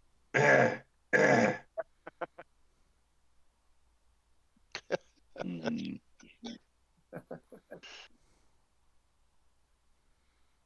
So it looks like some sort of opening in the ground. So there's like stone built up around it, like 3 courses, maybe 2 feet. And it looks like it might be a well, or you're not sure. Can we stand up over there? Yeah. Yes. Is there a bucket? No bucket. Does anybody want to go up to the well? Or the opening? I'll go up and look Check down it out. Sure. Yeah. Yeah, let Ziggy do it. Yeah, why not? It's a Seems bunch of like a bad- lot. right? He's having a good run tonight. Yeah. Yeah, we've got all the bad rolls out. Not even Yeah. God himself could not roll a 20. Yeah. It's just gonna Okay, rank let me down. just do one thing. I'm gonna send Jared down further down here though to cover our 3. Mhm. Yeah. So as you're doing all that, you see inside, it looks like a shaft that goes down about 80 feet. Are you talking about Shaft? It's the big shaft. Yes. Shut your mouth. And who's looking into it? Anyone? And Ziggy it's is. about Ziggy. 3 by 3, maybe. It's more like 4 by 4. It's pretty big. How far does it go down? 80 feet? You said? Well, you're peering over and you see the shaft go down. You're guessing like 80, 90 feet. It's hard to tell 'Cause exactly. I have 60 feet of dark vision, so. I'm Ziggy. assuming- Well, you don't need it because as you see in the low, light's coming up and you see water below. And lights. And interestingly, give me a perception check. Just a sec. I get it. 11 plus, so that is 17. 17. With a 17, you sense, you can't tell for sure because it's kind of just beyond your vision, but you sense that you thought you saw something glittering down. Are you going to invite your friends up? I'll Ziggy, take a step back and tell them what happened. Hey, there's something glittering down there. I wonder, I remember our friend Davron Husk was telling us that there's some sort of creature living below Thistletop. He mentioned something about a howling hole. I don't know if that fits or if not, but either way, tread lightly. He said some sort of creature resides there. There's something glittering. We better get it. Talk to me about the area around the hole. Are there any remains or any detritus or anything that is different than the normal flora and fauna around here? I mean, It looks like it's been trodden around the hole for like 3, 4 feet, like some sort of creatures or things or something's been kind of padding or walking around it. okay. Like it's kind of like mud, or no, like hard pressed earth. Yep. Is anyone going to look down there? Is it slick going down, or is there like a mini wall there? It was like stone, right? It's just like a stone. Yeah, it's just like somebody had built up like partial well almost. Okay. And then it emptied. Did it feel like it emptied into the sea when you said there was water down there? Yeah, you used to like light and flowing water, and you smell sea air down there. Like you smell, you know what I mean? Like Well, somehow Paul, maybe this Yeah. goes down to an inlet or a Right. cave. But there are no finding things or anything around here either. I'm sorry? There are no ropes or like climbing. Like it doesn't seem like the goblins were climbing down. Oh, right. No, there's no like winch or anything. that's Yeah, I'll take a look. I'll look over the edge carefully. All right, Jailbar, give me a perception check. That'd be a 12. Never mind. Anyone else want to try? Go over there. Hey, wait. Yeah, go. Look. Finn, take a swig of this. I give him a swig of from my wineskin. That'll give you a +2, man. Okay, great. Ben will do that. Perception check. Dojo hits God damn it. a 21. Oh wow. Okay. Finn. I am going to actually use one of my my daily as a free action, and I'm actually going to use that as a free action. That is a 20 with build bonus, a 26. 26. Between you and Dojo are conferring. Dojo, you see you see two things. Number one, it's clearly light coming up in seawater, and there's movement like lapping or some sort of flow. And you also definitely see something right below the surface, and it's glinting. You could have sworn you see gold and maybe some other colors. Finn, with a slightly better perception check, you definitely see gold glinting, and you see multicolored things, and you could have sworn, it's hard to tell because the water's rippling, that there's some sort of, I mean, God, could it be a treasure chest? It's some sort of vessel under the water. It's a mimic. You're charmed, my vessel. Classic. Let's get it. And if there's treasure, let's get it. And I'll take it a step further. You think you're seeing gems and money and some sort of weapon. And how far does your detect magic go?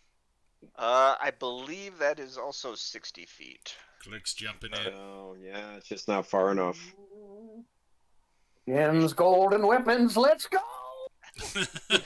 Gem and the holograms. Let's go.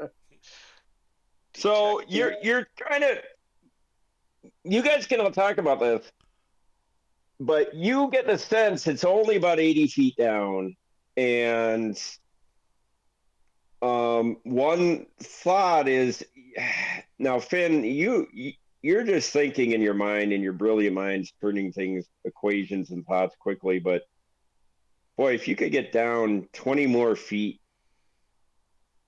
whew. Well, dude, aren't you 20 feet tall? We'll just hold you by the ankles. Right. Right. If somebody could just detect magic, you're just sure you almost smell the magic. You sense something down there that is magical. And you say when I'm looking down, I'm seeing light. So it's not like an enclosed cave. It must be open on some way to the sea. Yeah, that's kind of what you're surmising. But it's 80 feet down. Who's got a rope? Thereabout. Let's just dangle them down there. But you could see the sea from over by this other watchtower over here. I wonder if we try and make our way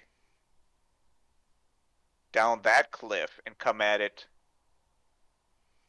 from somewhere up above somewhere. Well, when you saw the sea, that you did see that there, like, as you looked across, you could tell, like, you think there might be an inlet, but you also could tell that the cliff that you could see are slick and sheer. Oh,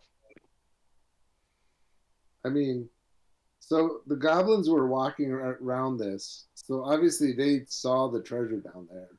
I guess it makes me wonder, like, did they put it down there? Because I feel like goblins, at very least, would just have. Oh, and that's another thing. You're not sure, but you could have sworn you see some sort of shape, like some, maybe one, maybe it's hard to tell, but it seems like maybe the rocks, some sort of darker shape, Huh? like under it too. I don't like any of this. Perhaps I feel like this is something. It's almost like a trap in some ways, whether intentional or not. It's a trap There's meant to loot, set off. there's money, there's wealth down there, but it is not critical to our mission. Perhaps once we have fulfilled our mission, then we should investigate. But right now, Jill Barr, There may as be a you're weapon. saying that, you're getting kind of a twinge in your chest. tell me more. Emanating from the source of your magic. Agita. Oh, yeah, I was- Abadar. Yeah. Abadar wants you down there, man. Uh-huh. Yeah. Jump So you down, don't- we'll tie a rope on your waist. Utter those words. They something rang hollow in them as you hear the words you just said. Maybe there's treasure and gold and gems, but it's not important right now. Yeah, it is Oh, yeah. important. Abadar, like, It could you help don't us even on our know. journey. Said the god of Son wealth. of a Wheel or woe. bitch. Wheel or woe. I mean, In the sky. With diamonds. Now, Finn, whoever's got high perception, you're thinking maybe if we just stare at this for a number of minutes, take 10 or 20, say, maybe we'll be able to tell more details. Somebody take 10 on this. Yeah. let's stare at it. We'll all gather around and stare. So the more you guys all look at it, you're kind of starting to, like, everybody's kind of starting to, like, confer, and yeah, I think that looks, and you feel like there's some sort of gold hilt, and you feel like there's gems for sure, and it looks like, God, you can't be sure, but it looks like a big chest. So you're. I love a big You like chest. big chest. What did your detect magic pick up? Nothing. Big It's too far. chested women. Nothing? But It's we could too dangle 'em it's too down. far down. It's If too if far if, down. Okay. if he or Well, let's- anybody else with detect magic were able to go down just a little bit, they could maybe detect. Yeah, let's lower Finn Lower down. Finn down. Yeah. Okay, how are you gonna do that? Well, I got I rope. have plenty of rope, and Yep. being Glurk and myself, we should be able to hold it. Could tie a harness around them. Okay, Okay. so I invented the carabiner, so You are a carabiner. Yeah. But it was a delicious pastry that you invented. Yeah. right. Yes. But all the more apt and useful in this situation. so you're gonna lower him down. Should be relatively easy with you strong guys as long as you make good ties.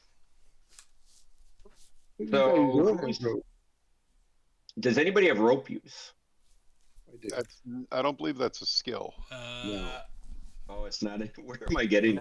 Advanced Dungeons and Dragons. Yeah. Was that like 20 years ago? Okay. Yeah, But I do have a fine silk rope. Let's see. What would the appropriate climb? Maybe survival or climb for that Yeah. matter. Although I think climb is just more a measure of. No, climb says climb. We'll say survival. We can kind of take 10 and just make a circuit. And you guys can also aid each other. Yeah, let's take 10. Yeah. Okay, so we'll say it's pretty low level. You do that. Finn's pretty light. You're pretty strong. You guys kind of all confer on the harness you're creating and all that, and you're pretty confident that it's secure.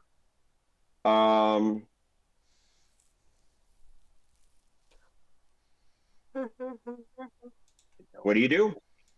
Careful for my arthritis. Lower his ass. Yeah, we lower him down. Drop him down there. Yep. Those goggles out. Only far enough that he needs to go for the detect magic, though. I don't think he needs to go in the water. Correct. I'm putting some. We'll see. Once he's down there, we'll see. I'll carry a big old hook with me. Want to give me that Yeah. bargation? I'll... Yeah. Yeah. That boar meat. We're gonna Ryan fill his Swerve? pockets with that boar meat. Yeah. Yeah. Maybe we lower the king first. So, That lower a gobbo. See what happens. Yeah. Yeah, let's do that. Well, let's see what's down there. First. Well, The Gobbo's not my going to see thought is anything. if we Drop a drop, gobbo down that hole we and see drop what a happens. gobbo, we're gonna alert whatever's in there that something's there. Maybe that makes it harder for us to do whatever we got to do. If whatever's in there flies,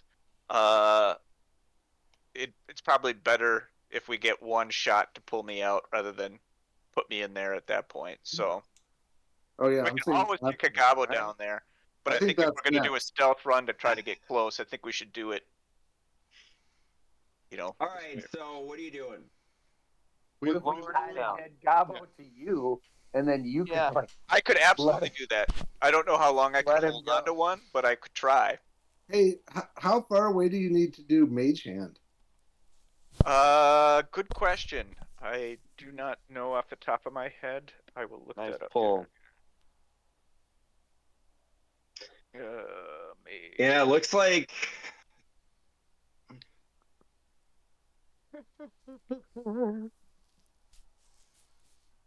It just says distance. I'll have to look it up. So it looks like they want you to do a DC 20 climb check What? to navigate. It says to navigate. It's a 70-foot shaft. To navigate the 70-foot shaft, it's a DC 20 climb check to navigate the 70-foot We're shaft. lowering him, like literally just he's. Yeah, I think No, if I we know were- that's if you read how we're doing. I can't give you the rest, but that implies to navigate down.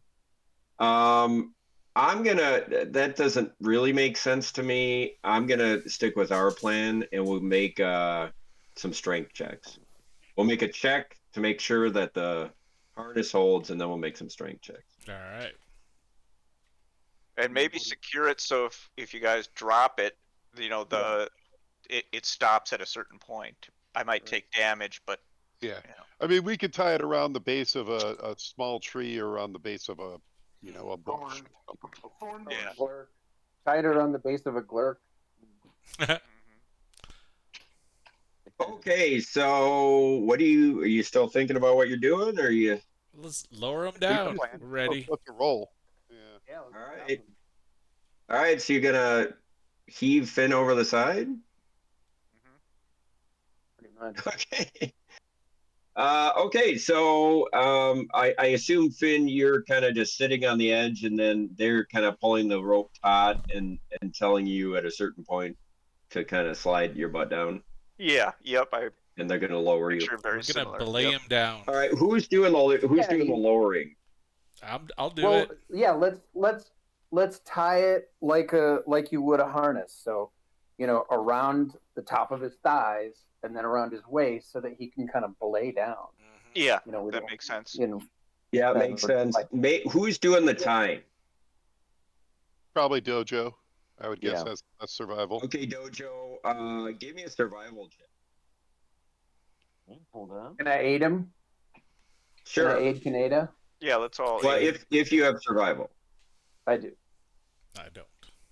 and you can roll 10 or higher, I did not or aim. 11 or higher, actually. Can we do disable device instead? No, I think it's survival. Okay. Doesn't everyone have a shot? We Isn't can survival one still- you automatically have? It's just Yeah. Mine's 0. Whoever's got the best bonus should do it, Yeah. I only have. and then we should just do it. a take 10, like we were saying. Yeah. I've got a +6 on survival. Oh, that's actually DTD who should do it. Yeah. Yep. So then I Okay, rolled a Dojo, you 16. can aid him. So that gets us to an 18 with the 8. Mhm. Yeah. And the rock group. Okay. Let me just roll something here. Okay. And now strength checks. Who's lowering? I could be part of that crew. Yep. Not me. Me and Jill Bar. I have a Who specifically is lowering? Glurk. And Jill Barr, the two of us. They both are. Yeah. That Glurk and everybody, Jill Bar. everybody can. I mean, yeah. I mean, True. if we all like tug of all war of it. us just let's, Yep. Are you gonna harness it around somebody at the end in case, or Well, are you just? we said we tied it around a tree, a small tree, or at the base of a bush. Right here. There aren't really any sturdy bushes in there. I mean, there's it's a nettlewood of thorn bushes. You can just tie it Um, around me. I'll anchor it. Okay. I can too. Yeah. Okay, so strength check. How would we do this? Finn weighs how much? Let's see. Not a ton, I don't think. I think 160. Yeah. 60. And then your strengths are high. What kind of? How would you roll this check, John? I mean, up to you. I would say it's probably like a DC 5, and we get our strength bonus. So I mean, unless we roll a 1, it probably is a make because he's Yeah, not I that agree with heavy. that. Yeah, And there's fair two enough. of us. All right, so who's rolling? Timmy, you got I'll it. roll first. Oh my. Okay. Nice. Nice. Okay, so you That's a lower him 22. down. Yeah, you lower, and you need to lower him 20 feet because it's a 70-foot shaft, but then it looks like a drop into the water. Mhm. So you lower him down carefully about 20 feet, and Finn, you're going down, and you feel a couple jerks, and you get a little nervous, but you're confident that your buddies have you in hand, and you get within 60 feet, you think, and you want to detect magic. Yeah, let's do that. So you detect magic, and specifically, do you need a roll for that, or is that automatic? It's automatic. Yep. You sense powerful evocation magic emanating off of that weapon. Okay. And everything else is not, that's the main magic you're sensing. Okay. Can you tell how And deep underwater it is? Do I get that sense at all, Chris? say again. How deep underwater it might be? Yeah, just as you get closer, you think it's like only 10 feet deep, maybe? Okay. And yeah, so that seems to be going well. And then Once I'm just under the as, yeah, go ahead. once I'm under the lip, can I see in which direction the light is actually emanating from? Is it north, east, west, south, or Looks where? like it's emanating from. Looks like it's emanating from the west, From the west. Okay, kind got of it. toward that guard tower. Interesting. I'm ready to pull up if there's Okay, any and just as you're any kind of bad things making that all of happen. this, any connections you're making, all of a sudden, from that cave you're kind of analyzing below, you hear the most heart-stopping, loud, freakish wail you've ever heard in your life. And I need everybody in the party to give me a will save. No. Or actually, is it will or fortitude? Hold on. I fucked that up. Gotta go down here. Gotta go down.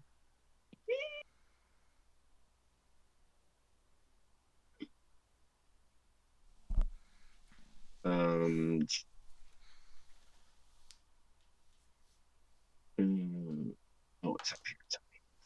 Fuck. Will, let's see. It is a will save. Will. Will Wheaton. And tell me what you get. Everybody tell me what you get. Finn, is your resist still up? I believe that wears off pretty quick, but let me just double check it because that's a great question. Well, you took 10, so it's worn off. I got 17, Chris. Yeah, it only lasts a minute. Yeah. 17 is a pass. You Dojo hear this got- dreadful. Yeah, go ahead. Dojo got 15. Yep. Okay. Jilbar's at a 23. Okay. Very willful. 14 Finn? for me.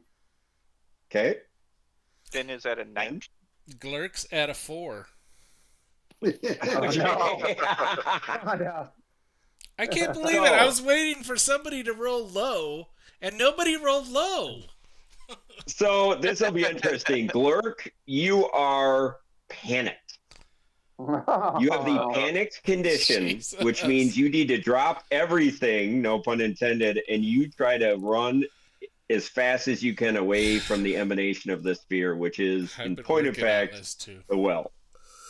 All right, So, that's what I'm doing. so you're gonna just drop the fucking rope and start running. Yeah. And we'll deal with you in a minute. Jilbar was also holding the rope, and Dojo was anchoring it.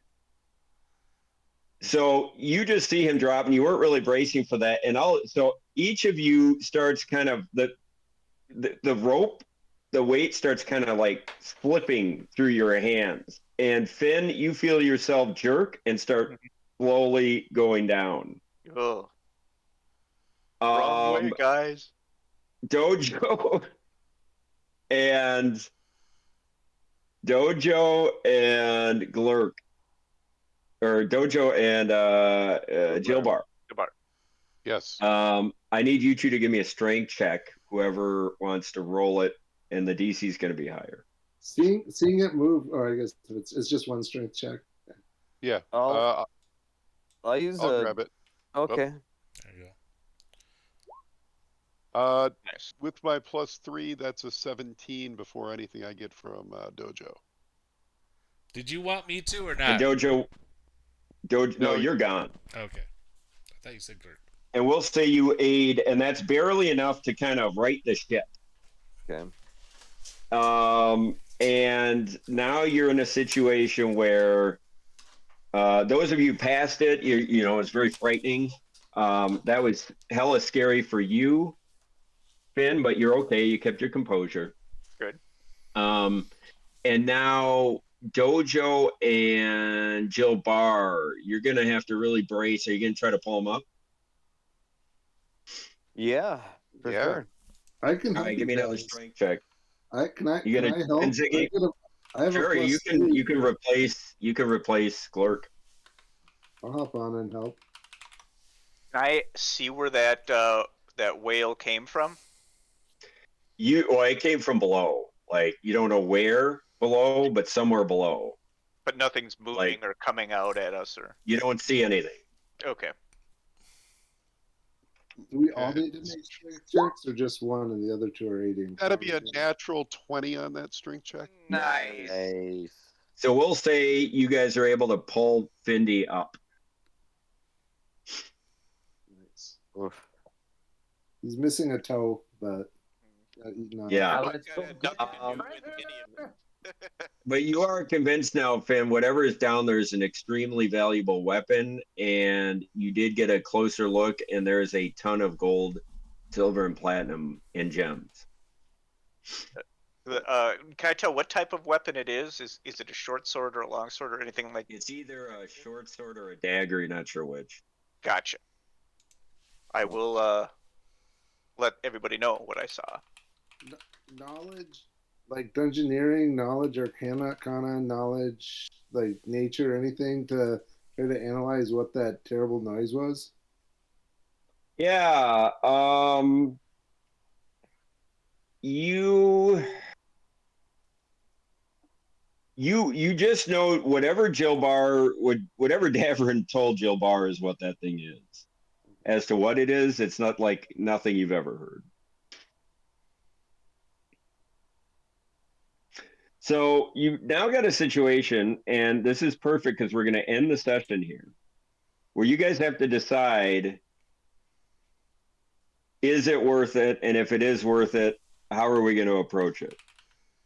But one thing I will tell you is for your level, it is it would be an extremely huge haul.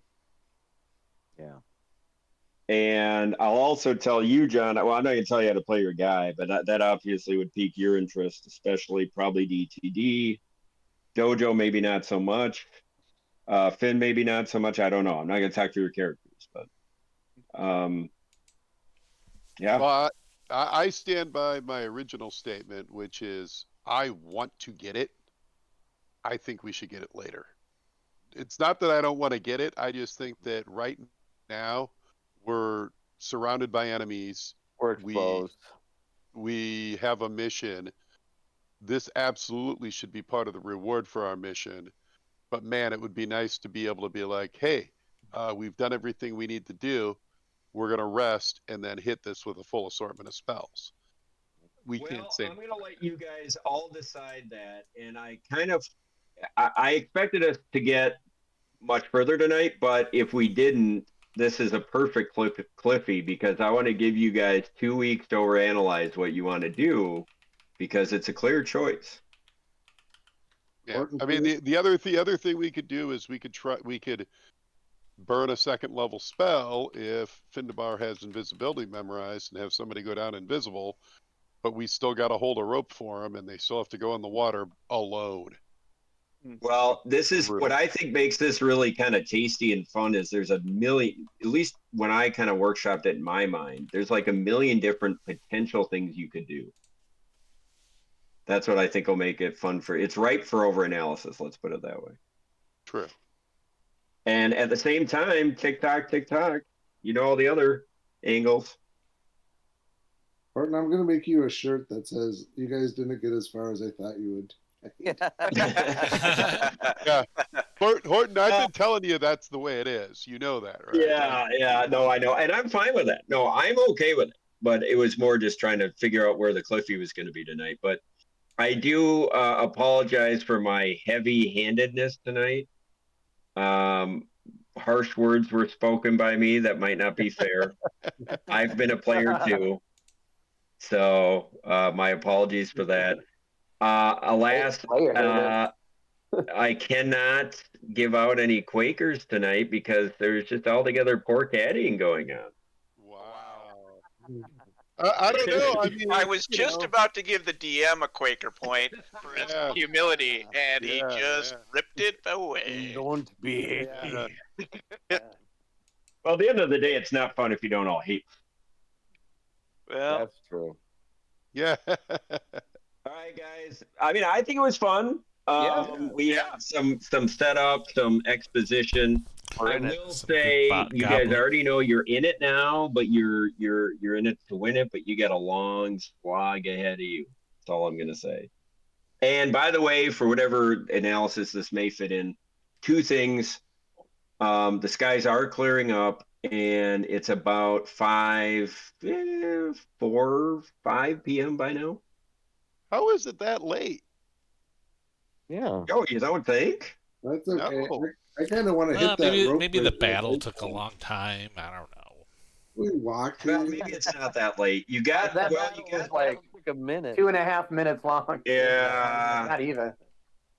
Yeah, I suppose it's more like what, 2 o'clock? Yeah. Yeah, somewhere between noon and 2 seems reasonable. We'll call it 1:30. We'll call it 1:45. It's 5 o'clock somewhere. Yeah.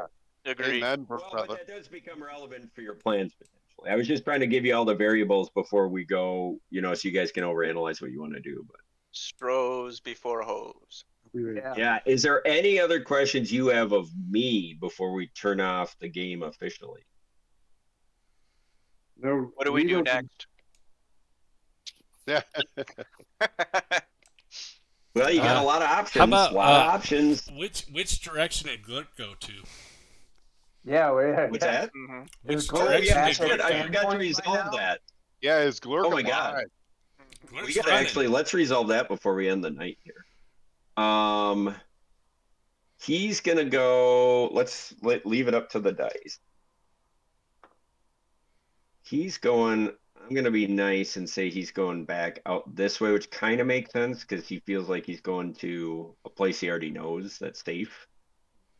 How about I go and and- hide under the dead bodies of the goblins? Well, I'm gonna say you booked into the watchtower because Oh, you feel okay. safe there. Yeah, You're that just sounds holding your cool. knees I like that. and you're just kind of like freaking out.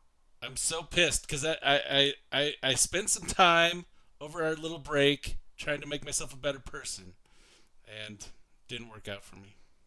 At the Well, whorehouse? now who was panicked the last time? I know Finn, you had that terrible thing, but did I we have did. another situation where some of you were, or was it just Finn? Four I of us. think it was just I think if Finn and Yeah. Jill Barr were the only two who didn't panic Yeah. initially from the closet. That is true. Yeah. Well, Yeah, Dad said it was a closet, and that's right, and Glurk threw up. Glurk's sick like every time. This is the only session that I remember him not throwing. Just Yeah. Yeah. He's So I barfed mean, in every other will session. save at me. I'm not Gotta saying do. anything, but one might surmise that you got a guy with a weak stomach and a even weaker So when he becomes Will. panicked, he probably threw up. He probably barfed, right? He He's- may have barfed. Let's roll for it. You want high or low? Low is the throw. All right, we're gonna roll on the board. Mhm. See if you barfed. If it's over 50, you barfed. you barfed. Oh, Yeah! Dice. I don't feel so good. I'm you out of didn't here. barf. Except that DTD slips him a vomit capsule. Yeah. Has him barf anyway, just to even things out, and make sure that everything's make okay. sure. God. Yeah, so you guys can overanalyze it. Like to John's point, you could just kind of forget about this and deal with it later. Although what's down there might be useful in the adventure. It's one of those things. That's you true. know, it's the old It could help us. yeah. Oh, you might have seen a scroll case down there too. You're not sure. Just not sure. We're definitely going. So I'll let you guys work that out. But suffice it to say, by next weekend, I'm going to have, a ton of stuff prepped for every contingency. Next And there's weekend, I many, thought you many meant dangers. from now. 2 Oh, weekends whatever. from now. 2 weeks from now. Next session. And next session will be the live session at my house for anyone who can attend. What day is that? 30th. 30. Does that work for you, Werner? I should check my phone. I think so. All right, America. Well done. Yeah. Well done, Horton. Well done, team. Yep. All right, night, Bruno. Good job. We'll see you guys. I'm Good night. excited. Yep. Good night. And for anybody who can attend here, I might even make dinner. Wow. Dude, I have gaming at Horton's on my calendar, and I Yay! don't know what I was thinking, but I have it from 7 p.m. all the way until 12 a.m. the next day. So Yeah, I can do it. I can make it work. That's a big you session. can take some LSD, stay up all Yeah, night. just have a huge gaming session. Just the Yeah, two I of mean, you. I'm not, I'll have plenty of bunks. Just DM and one player staring at each other for 7 hours. And a player that is not going to have good dice rolls again, so it'll be just like It will kill me. Well, 20 this may end hour up being a campaign. murder, yeah. Yeah. That was terrible. You had terrible, but I mean, yeah. But if you're gonna do bad, that was the night, because that was just kind of like the appetizer.